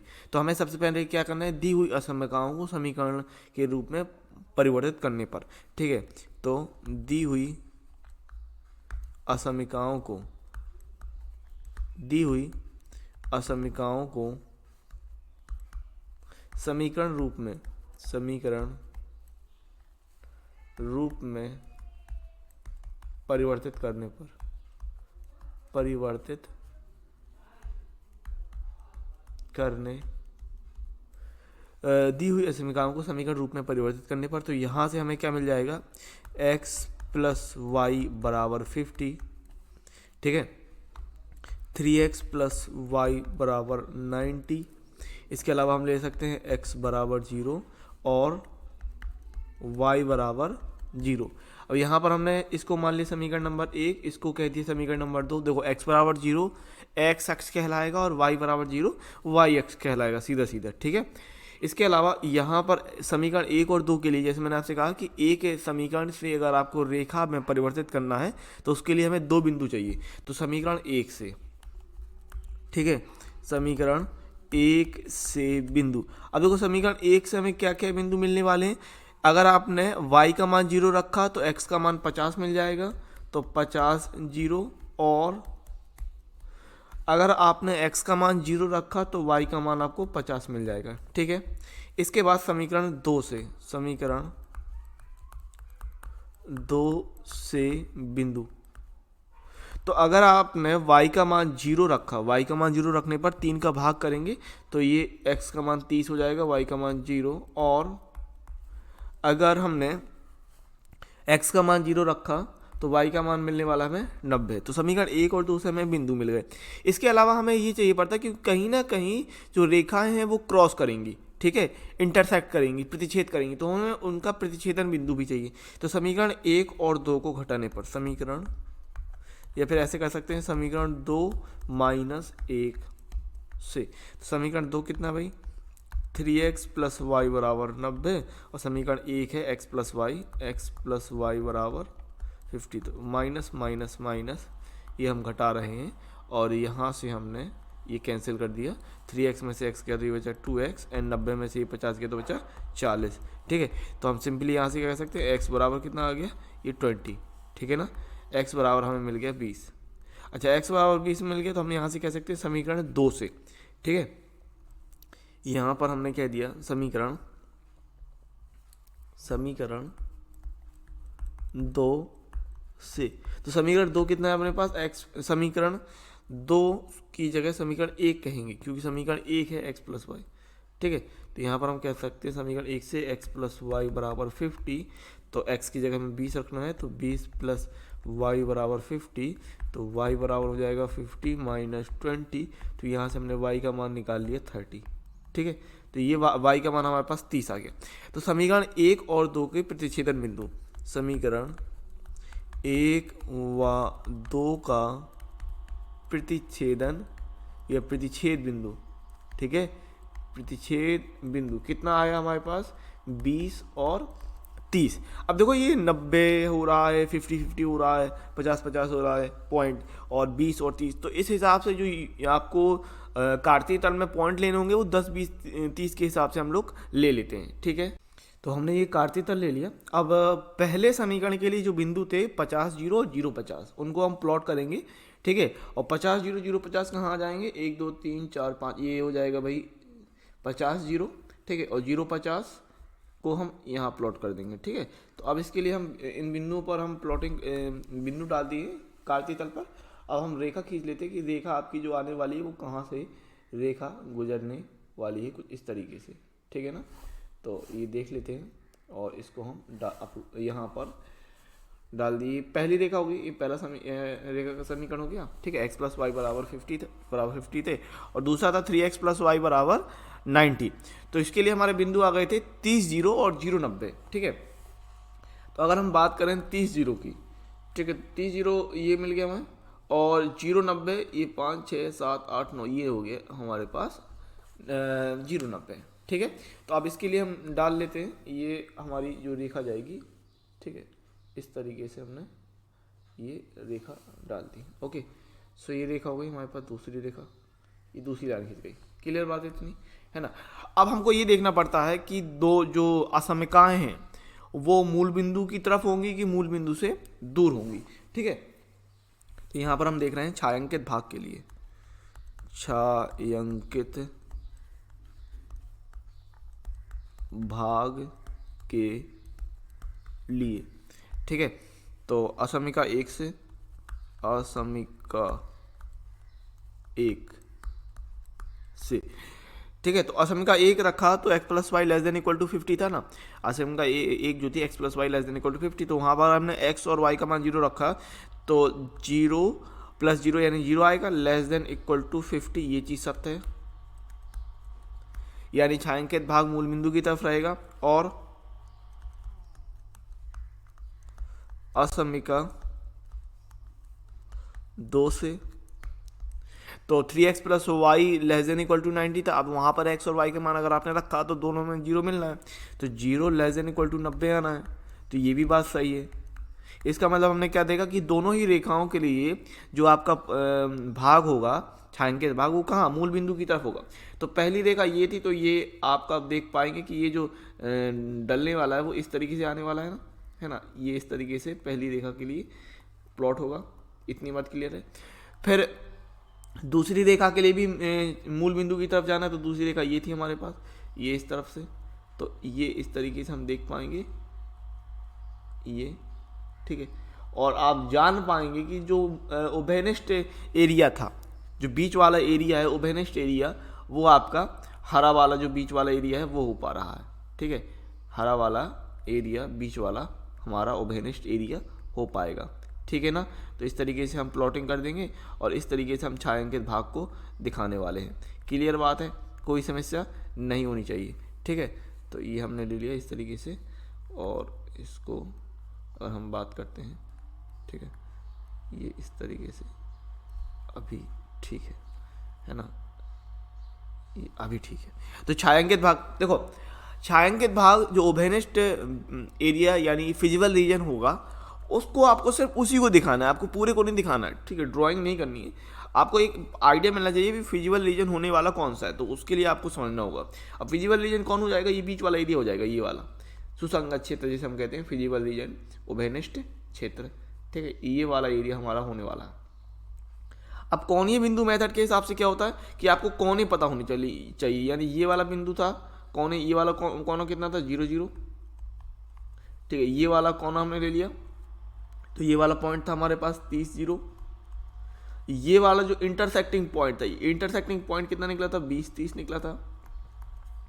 और ये वाला जो पॉइंट था, आपको ध्यान होगा, ये था हमारे पास 0 50, ठीक है, 0 50। अगर हम बाकी पॉइंट भी डालना चाहें तो बाकी पॉइंट भी डाल सकते हैं। ये वाला जो पॉइंट था हमारे पास, ये था 50 0, ठीक है, 50 0। और ये वाला जो पॉइंट था, ये वाला पॉइंट था 0 90, ठीक है। बाकी के नाम दे सकते हैं अगर आप देना चाहो, कोई दिक्कत नहीं इसमें। ये दे दिया नाम, यहाँ पर बी नाम दे दिया और इसको हमने सी नाम दे दिया, ठीक है। तो यहाँ पर हमने ये ले लिया, तो ये आपका इस तरीके से हो गया। तो कोणीय बिंदु ए बी सी के निर्देशांक, ठीक है, कोणीय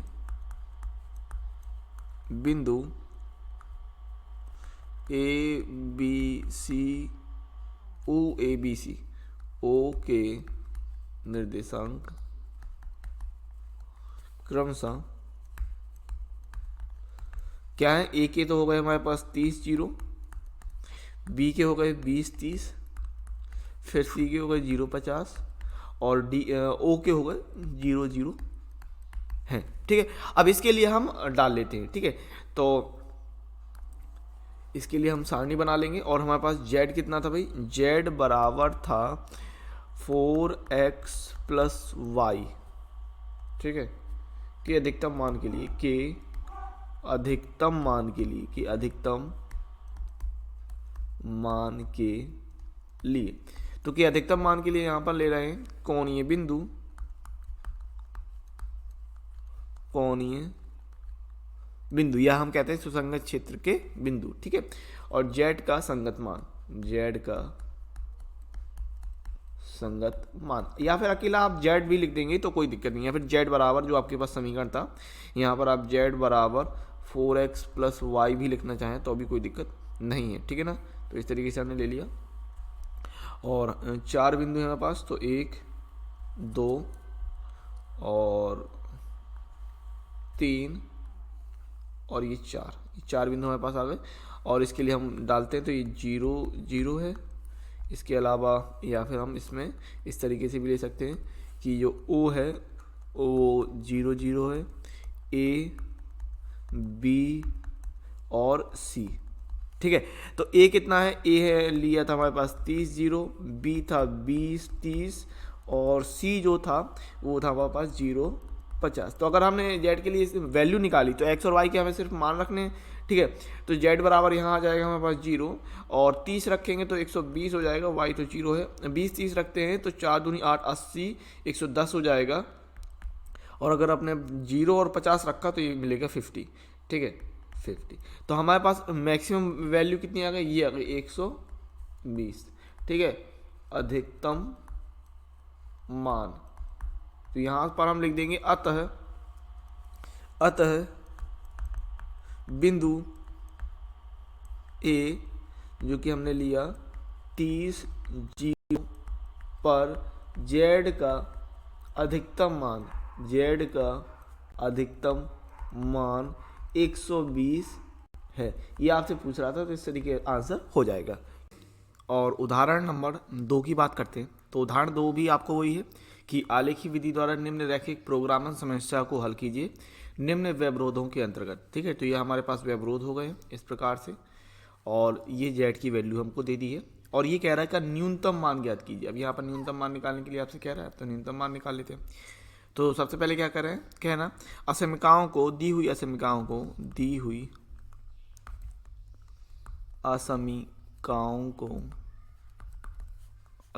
को समीकरण रूप में लिखने पर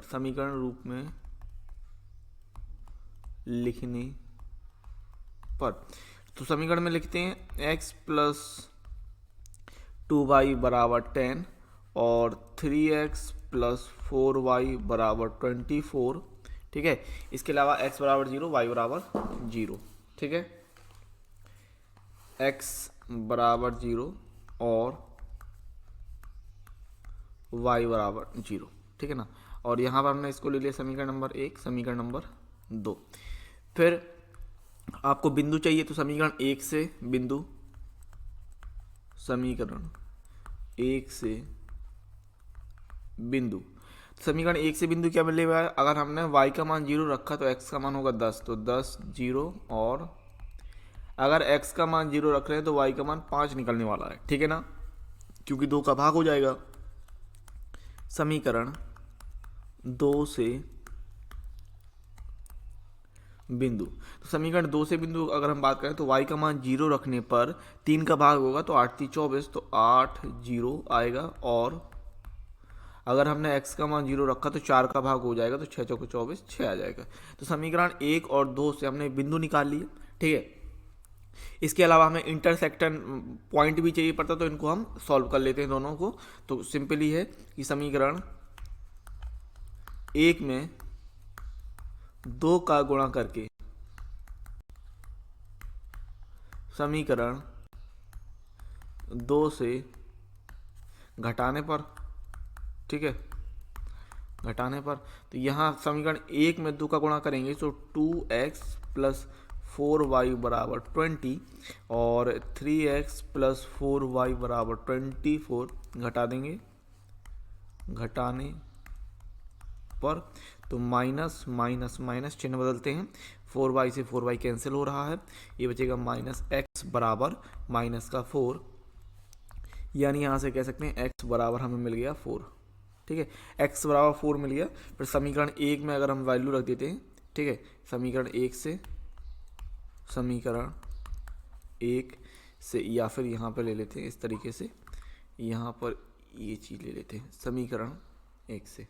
ठीक है, समीकरण 1 से समीकरण 1 कितना था अपने पास, x प्लस 2y बराबर 10 था और यहाँ पर अगर आपने x का मान 4 रखा तो प्लस 2y बराबर 10 और 2y बराबर 10 माइनस 4, सो 2y बराबर 6 एंड y बराबर हमारे पास हो गया 3। ठीक है, तो ये हो गए दोनों समीकरण का प्रतिच्छेदन बिंदु। ठीक है, समीकरण 1 व 2 का प्रतिच्छेद बिंदु। तो प्रतिच्छेद बिंदु क्या होने वाला है, 4 और 3। अब हम ड्रॉ करेंगे ठीक है। और कार्तीय तल लेने वाले हैं सिंपली, देखो 4 3 है, इसके अलावा हमारे पास 10 0 8 0 0 5 0 6 ये बिंदु हैं। तो 1 2 3 करके आप कार्तीय तल ले लेंगे, इसमें कोई प्रॉब्लम नहीं होगी। तो अभी हम ये देख लेते हैं कि ये जो बिंदु है, हमने कार्तीय तल ले लिया, ये बिंदु जो है वो किस प्रकार से प्लॉट होने वाले हैं। ठीक है, तो समीकरण 1 के लिए 10 0 0 5, ठीक है। सो 10 0 0 5 अगर हम बात करें, 10 0 1 2 3 4 5 6 7 8 9 10 10 यहाँ पर हो गया, 10 0 और 0 5 कह रहा था, तो 1 2 3 4 5 ये 5 ले लिया हमने, 10 0 0 5 करके इस तरीके से हमने ले लिया। इसको प्लॉट करते हैं, ठीक है, इसको ड्रॉ कर लेते हैं। और समीकरण 1 के लिए हमने ये रेखा खींच दी इस तरीके से कुछ, ठीक है। तो समीकरण 1 के लिए ये रेखा हो गई, ठीक है। फिर हम बात करते हैं दूसरी जो समीकरण के लिए रेखा थी, आप देख पाएंगे पहले के लिए 10 0 0 5 हो गए, दूसरे के लिए 8 0 और 0 6 है, ठीक है, 8 0 0 6। तो यहाँ पर आएगा 8 0 और 0 6 कुल मिला के यहाँ आने वाला है, ठीक है। तो इसके लिए अब ड्रॉ कर लेते हैं लाइन। तो यहाँ पर इस तरीके से ये हम समीकरण नंबर जो 2 है हमारे पास, उसके लिए हमने ड्रॉ कर लिया, ठीक है। इतना क्लियर बात है। इसके बाद जब प्रतिच्छेद इंटरसेक्टिंग पॉइंट रहेगा, ये वाला इंटरसेक्टिंग पॉइंट रहेगा, है ना। इंटरसेक्टिंग पॉइंट जो हमारा आ रहा है 4 3। अब हमको ये चाहिए कि जो असमिकाएँ हैं, ठीक है, तो असमिकाओं के लिए जो आपके पास छायांकित भाग आने वाला है वो किस तरीके से आने वाला है, ठीक है। असमिकाओं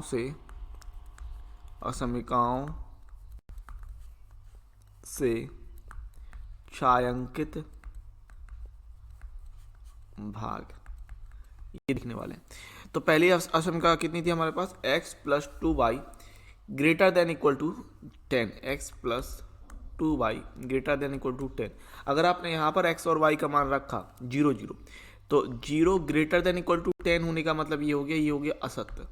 यानी पहले जो आपकी असमिका है या पहला समीकरण, उसके लिए छायांकित भाग कहाँ जाएगा, ऊपर की तरफ, मूल बिंदु से दूर, है ना। असत होने पर क्या होता है, मूल बिंदु से दूर।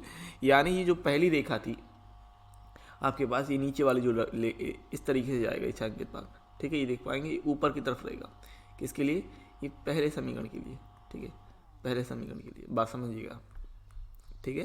पहले समीकरण के लिए ये ऊपर की तरफ लेने वाले हैं हम, ठीक है। इसके बाद दूसरी असमिका की बात कर लेते हैं।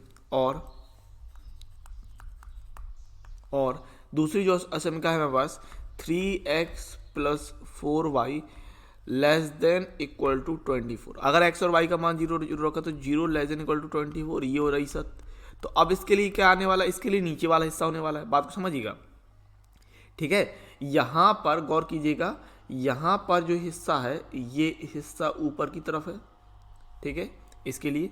और जो दूसरी लाइन ये है, इसके लिए ये नीचे की तरफ हो रहा है, ठीक है। लेकिन एक बात समझिएगा, ये वाला जो हिस्सा, अब आप कहेंगे छायांकित भाग कहाँ होगा, तो ये वाली जो रेखा आप देख पाएंगे, ये पहली रेखा थी, ठीक है, ये रेखा जो थी वो पहली रेखा थी, ठीक है ना। इस तरीके से समझिए।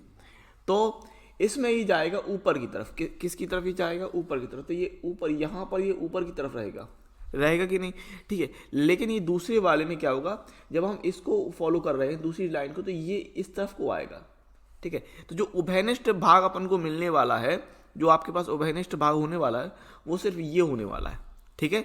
सिर्फ ये वाला भाग उभयनिष्ठ होने वाला है। तो इतना आपको समझ में आना चाहिए, ठीक है। तो उभयनिष्ठ भाग हमको मिल गया।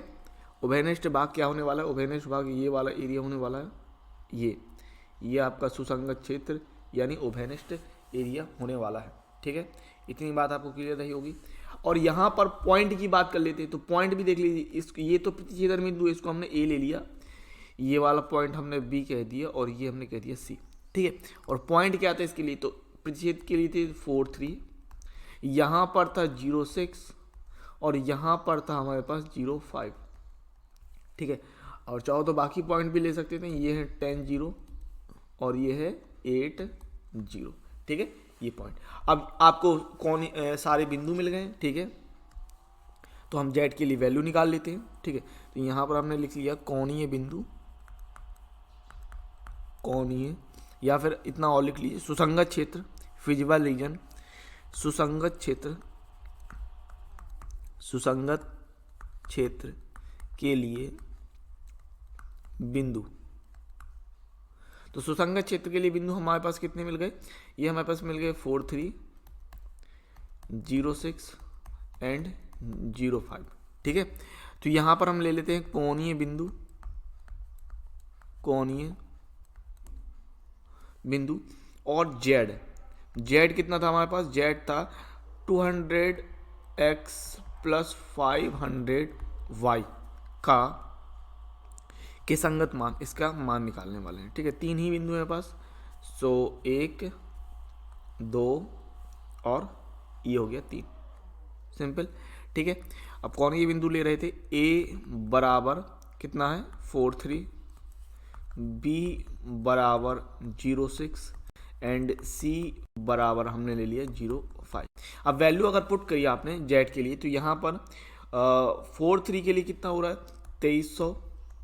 ठीक है, 4 दूनी 8 और 3 5 15, 15 और 8 23। ठीक है, फिर अगर आपने b के लिए 0 से x रखा तो x का मान 0 हो जाएगा, 0 की वजह से 2 से ये हो गया 6 5 30, तो 3000 आ जाएगा यहाँ पर। और 0 5 के लिए बात की तो 5 25 2500 आ जाएगा। तो न्यूनतम वैल्यू कितनी हो रही है 2300 हो रही है, देख पाएंगे आप। ठीक है, न्यूनतम मान। ठीक है, तो यहां से आपने क्या कह दिया कि अतः जेड के लिए अभीष्ट न्यूनतम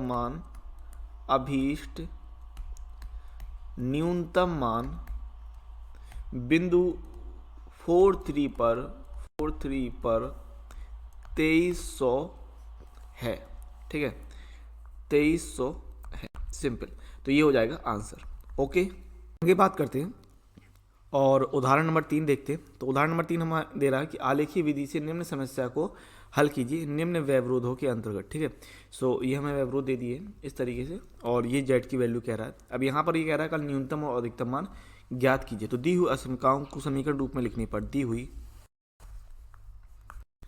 असमीकाओं को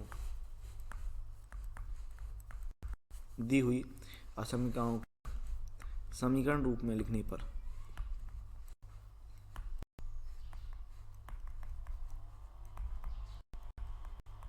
ठीक है, सो दी हुई असमीकाओं को समीकरण रूप में लिखने पर क्या मिलेगा हमें, x प्लस वाई बराबर 60, इसके अलावा x प्लस वाई बराबर 10।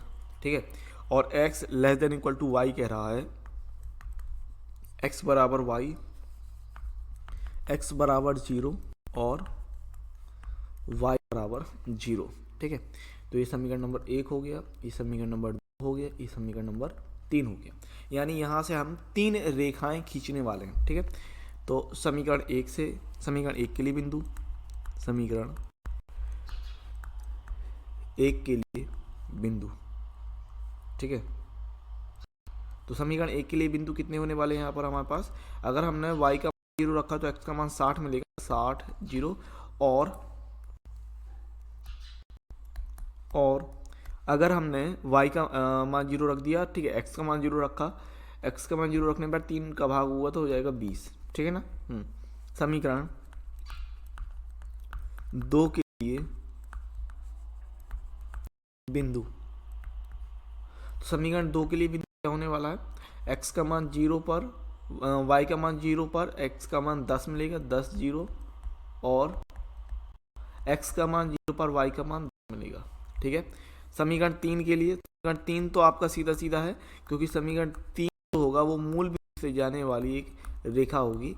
ठीक है, बिंदु अगर आपने x का मान 0 रखा तो y का मान 0 मिलेगा, x का मान 1 रखा तो y का मान 1 मिलेगा, इसी प्रकार x का मान 2 रखने पर y का मान 2 मिलेगा। तो समीकरण 3 के लिए तो इस तरीके से रहेगा। ठीक है ना। अब हम ये कर लेते हैं कि समीकरण 1 और 2 का प्रतिच्छेदन बिंदु क्या आ रहा है। ठीक है ना, समीकरण 1 और 2 का जो प्रतिच्छेदन बिंदु है वो देख लेते हैं।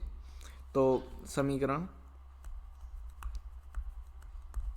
1 व 2 के लिए, ठीक है, या फिर समीकरण 1 और 2 के लिए प्रतिच्छेद बिंदु,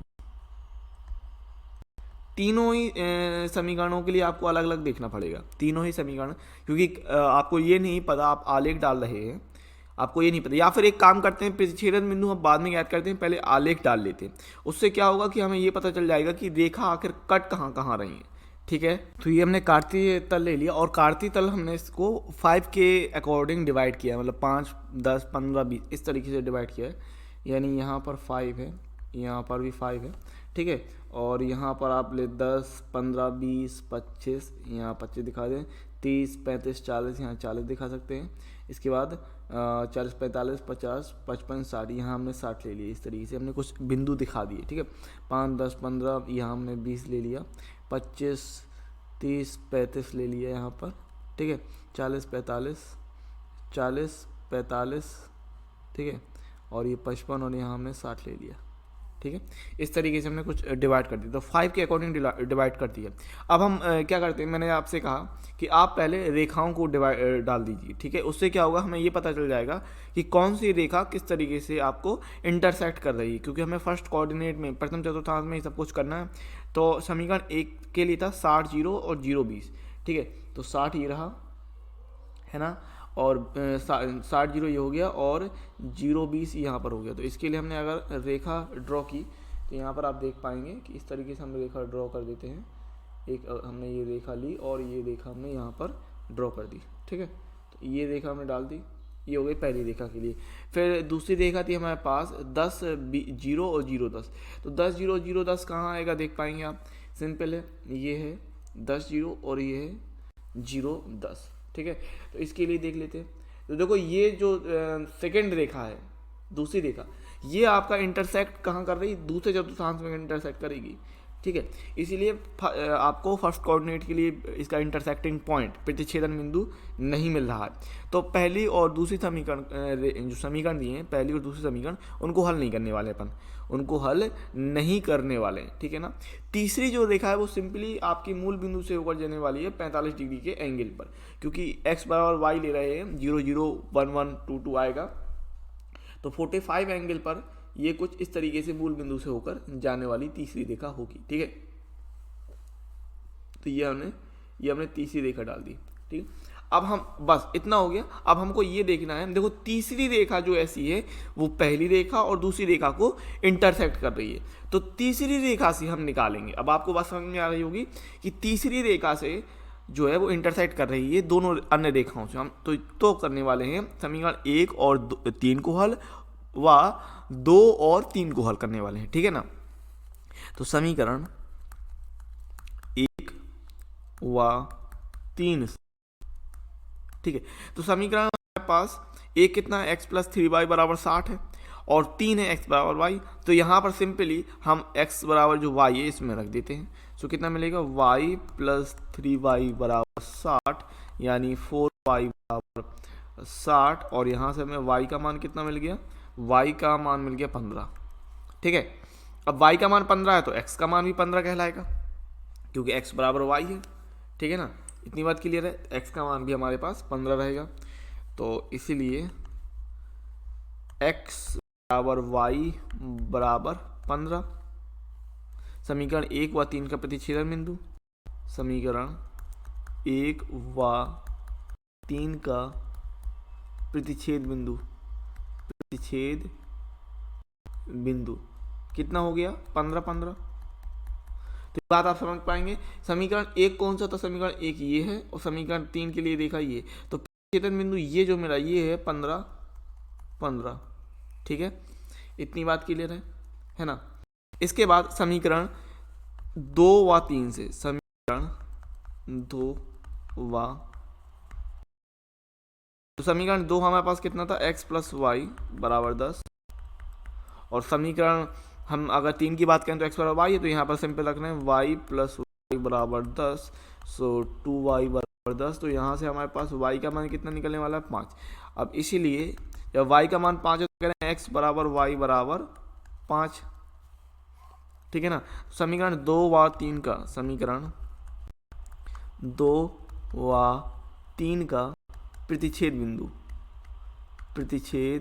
बिंदु, समीकरण 2 व 3 का प्रतिच्छेद बिंदु होने वाला है 5 और 5 होने वाला है। तो ये वाला जो पॉइंट है, ये समझ पाएंगे आप, ये वाला पॉइंट है 5 और 5, ठीक है। ये वाला पॉइंट हमें मिल गया 5 एंड 5। ओके, यहाँ पर ये 5, ठीक है, एंड ये 5, ये वाला पॉइंट मिल गया। इसके अलावा ये वाला जो पॉइंट था हमारे पास कितना था, 0 20 था। और ये वाला जो पॉइंट था हमारे पास, ये वाला पॉइंट कितना था, ये वाला पॉइंट था 0 10 था। इसके अलावा ये वाला जो पॉइंट था हमारे पास, ये था 10 0 करके, और यहाँ पर हमारे पास पॉइंट था 60 0 करके, ठीक है। तो ये सारे पॉइंट मिल गए। अब हमको ये देखना है कि छायांकित भाग कौन सा होने वाला है, किस तरफ होने वाला है। तो यहाँ पर हम ले सकते हैं सिंपली छायांकित भाग के लिए, ठीक है, छायांकित भाग के लिए। तो छायांकित भाग के लिए देखने वाले हैं, तो असमिकाओं से देखते हैं। पहले असमिका 1 से, असमिका 1 से, तो हमारे पास असमिका जो 1 थी वो x + 3y <= 60 थी। तो x और y का अगर आपने मान रखा तो 0 <= 60 मिलने वाला, जो कि क्या है, सत्य है। तो पहली रेखा के लिए तो मूल बिंदु की तरफ होने वाला है। असमिका 2 से, असमिका 2 से, तो असमिका 2 की अगर हम बात करते हैं तो ये था x + y > 0, तो 0 > 10, ये हो जाएगा असत्य। इसका मतलब क्या है कि पहली रेखा के लिए नीचे की तरफ और दूसरी रेखा के लिए ऊपर की तरफ हम लेने वाले हैं, जो छायांकित भाग है उसको हम इंक्लूड करने वाले। तो इस आधार पे आप समझ पाएंगे कि जो हमें छायांकित भाग मिलने वाला, देखो पहली समीकरण के लिए, फर्स्ट समीकरण, पहला समीकरण अपने पास ये है ना, ठीक है। तो पहले समीकरण के लिए जो एरिया होने वाला है वो कहाँ जाएगा, नीचे की तरफ जाएगा, ठीक है। पहले वाले के लिए नीचे की तरफ और दूसरे वाले के लिए ऊपर के लिए। तो जो हमारे पास छायांकित भाग मिलने वाला है हमको, वो कुल मिलाकर ये छायांकित भाग हो जाएगा इस तरीके से, ये वाला छायांकित भाग, ठीक है। ये वाला छायांकित भाग हम ले रहे हैं। और यहाँ पर कोणीय बिंदु हमारे पास कितने हो रहे हैं, ये हो रहा है 5 5 15 15 5 5 15 15 0 20 और 0 10, 5 5 15 15 0 20 और 0 10, कुछ ये हो रहे हैं, ठीक है। तो सुसंगत क्षेत्र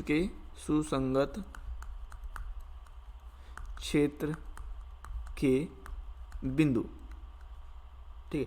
तो सुसंगत क्षेत्र के लिए बिंदु कितने होने वाले हैं, 5 5 15 15, इसके बाद 0 20 है ना, 0 20 और 0 10, इस तरीके से हो रहा है। तो यहाँ पर हमने ले लिए कोणीय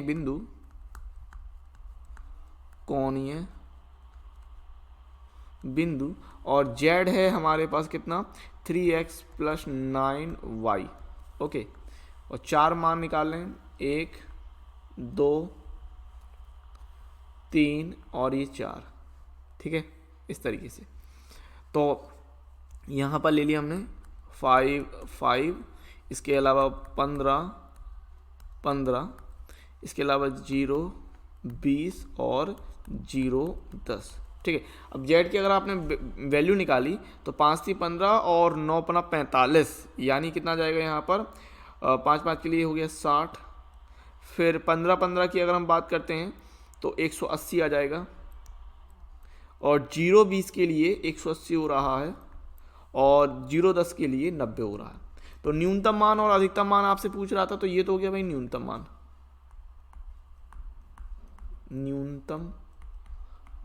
लेकिन अधिकतम मान आपके पास 2 मिल रहे हैं, आप ये देख पाएंगे, अधिकतम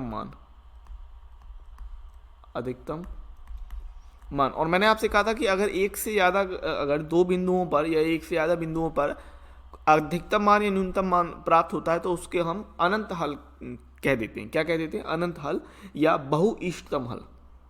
इसको हम क्या बोलेंगे, बहुइष्टतम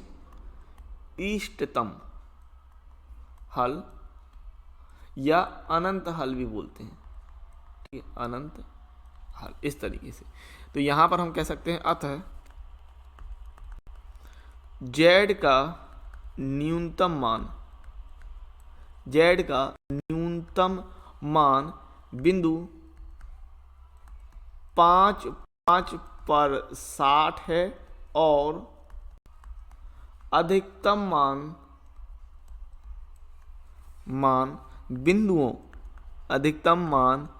बिंदुओं 15 और 0 20 पर 180 है। ठीक है, तो इस तरीके से आंसर होना है।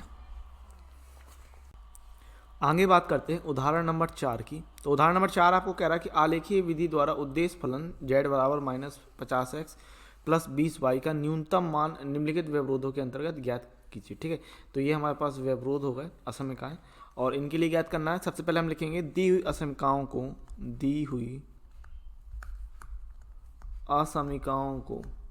ठीक है, सो दी हुई असमीकाओं को समीकरण रूप में लिखने पर, समीकरण रूप में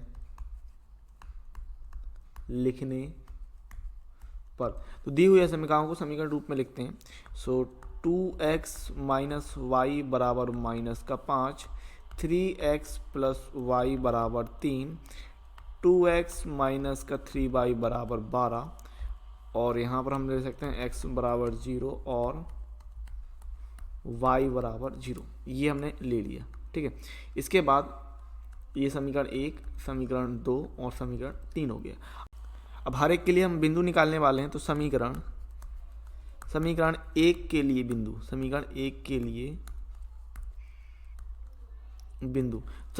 के लिए बिंदु कितने हो जाएंगे अगर हम बात करते हैं। तो अगर आपने y का मान 0 रखा, ठीक है, तो कितना मिलेगा हमें, ये मिलेगा समीकरण 1 के लिए, समीकरण यहाँ पर y का मान अगर आपने 0 रखा तो 2 का भाग हो जाएगा, तो -5 0 एंड 0 और 5/2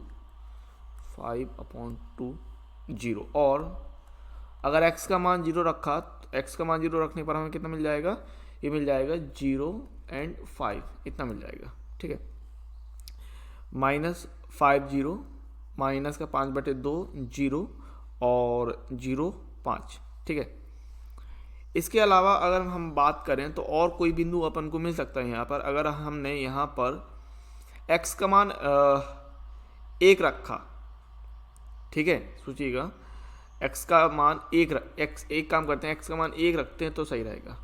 ठीक है, बेहतर वैल्यू क्या रहेगी, x का मान 1 रखिए, तो x का मान 1 रखने पर हमें y का मान कितना मिल जाएगा, y का मान 7 मिल जाएगा, अभी ठीक रहेगा। x का मान 1 रखिए तो y का मान हमें 7 मिल रहा है, देख लीजिए। ठीक है, देख पाएंगे अगर 2x माइनस वाई बराबर -5 है ना, तो x का मान अगर आपने 1 रखा तो 2 × 1 माइनस वाई बराबर -5, 2 माइनस वाई बराबर -5, सो माइनस वाई बराबर -5 -2 यानी -7, माइनस काट दिया, तो x का मान 1 रखने पर y का मान हमें 7 मिल रहा है, ये बिंदु सही रहेगा। ठीक है, इसके बाद समीकरण 2 के लिए बिंदु, तो अब यहाँ तो सिंपली आ जाएगा कि x का मान y का मान 0 रखा तो x का मान 1 होगा 1 0, और x का मान 0 रखने पर y का मान 3 हो जाएगा सिंपली। समीकरण 3 के लिए बिंदु,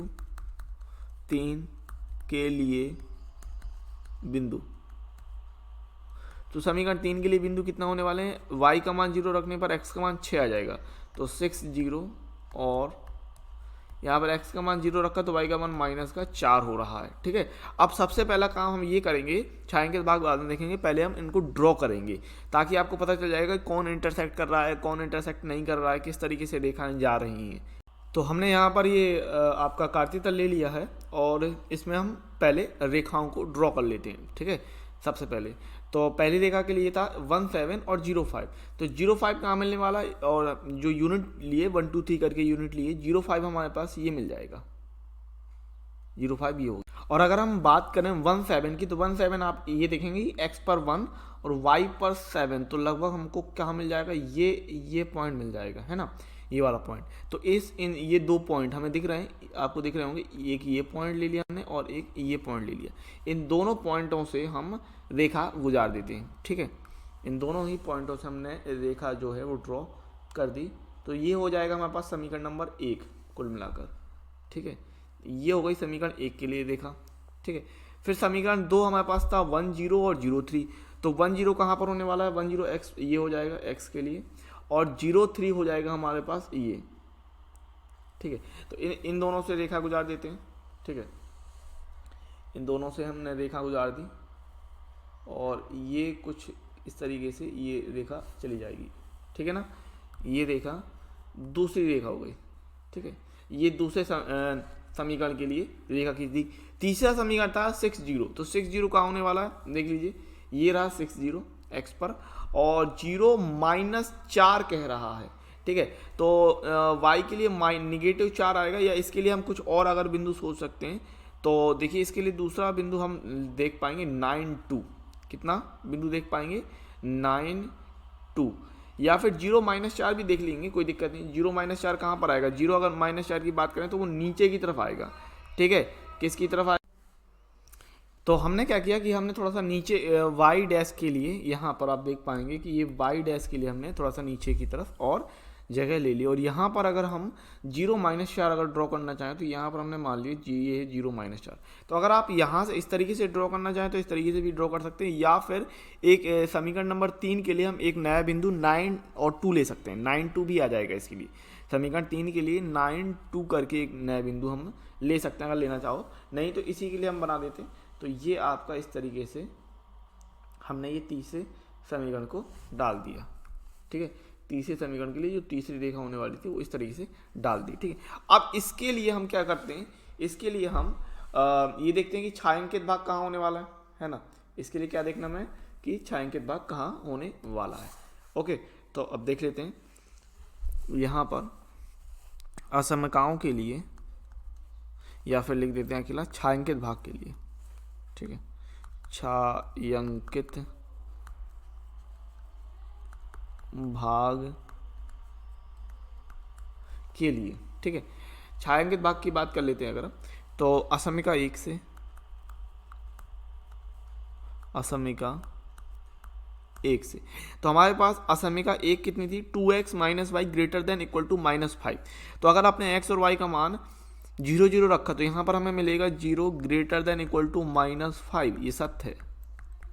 यानी कि जो रेखा है, जो आपकी पहली रेखा थी, वो उसका जो छायांकित भाग होने वाला है वो कहाँ होने वाला है, मूल बिंदु की तरफ, ठीक है ना। पहली रेखा कौन सी थी, ये वाली, ठीक है। पहली रेखा ये थी, तो मूल बिंदु की तरफ ले रहे हैं, यानी ये जो आपका होने वाला है वो इस तरफ से बनने वाला है। किस तरफ, इस तरफ। छायांकित भाग किस तरफ जाएगा, इस तरफ की तरफ जाएगा, ठीक है ना। फिर असमिका 2 से, असमिका 2 से, तो असमिका 2 हमारे पास थी 3x + y greater than equal to 3। तो अगर आपने x और y का मान रखा तो 0 ग्रेटर देन इक्वल टू 3 होने वाला है, जो कि असत्य है। अब जो हमारे पास रेखा थी वो ये थी दूसरी रेखा, तो अब ये मूल बिंदु से दूर जा रहा है, तो यानी ये जो क्षेत्र जाएगा वो इस तरफ को लिए कह रहा है, ठीक है ना। फिर असमिका 3 से,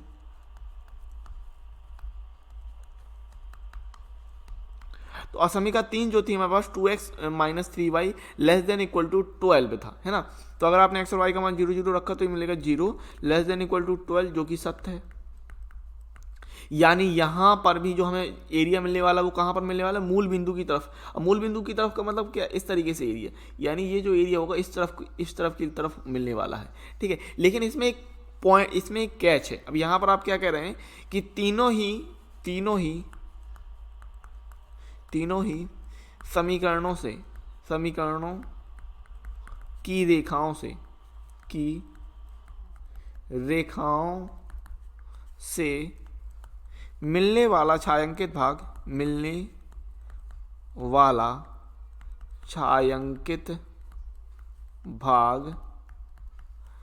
परिबद्ध नहीं है, ठीक है।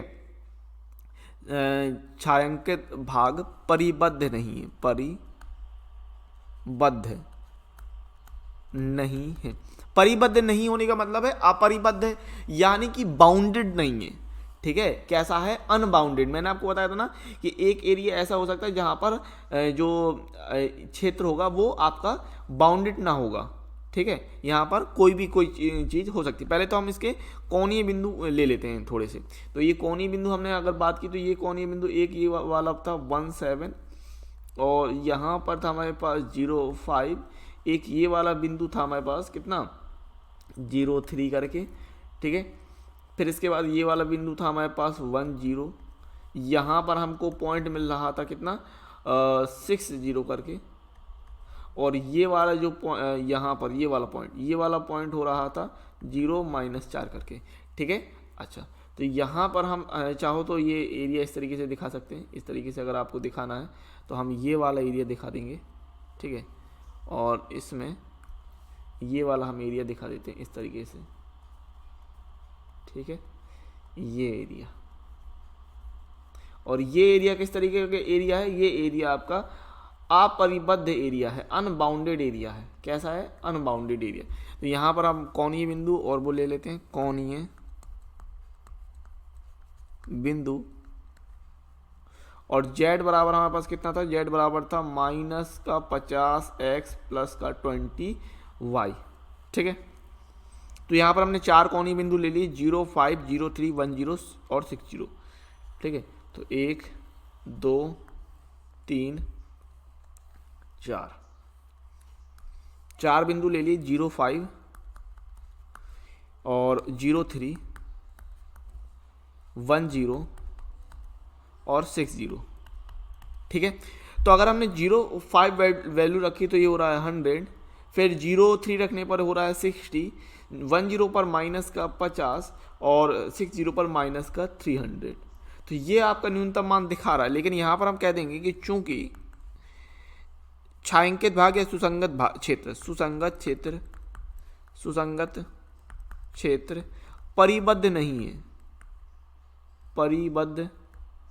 नहीं है, इसीलिए कोई भी न्यूनतम मान नहीं होगा, कोई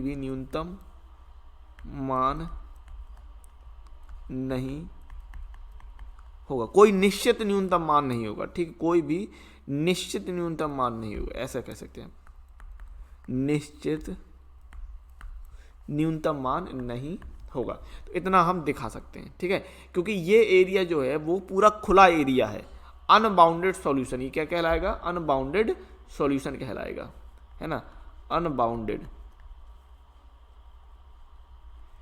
अनबाउंडेड स्पेलिंग देख लेना, सही होनी चाहिए, ठीक है।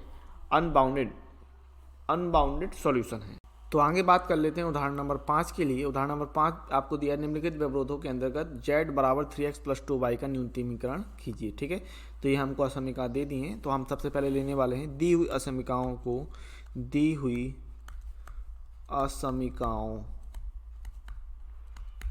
को समीकरण रूप में लिखने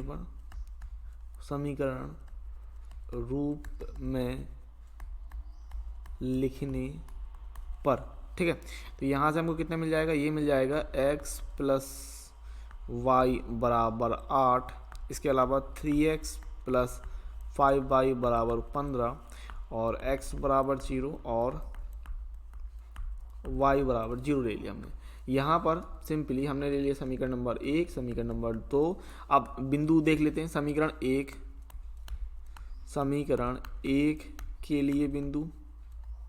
के लिए बिंदु, तो समीकरण 1 के लिए बिंदु कितने हो जाएंगे? ये हो जाएगा भाई 8, 0 और 0, 8, सिंपल, ठीक है ना।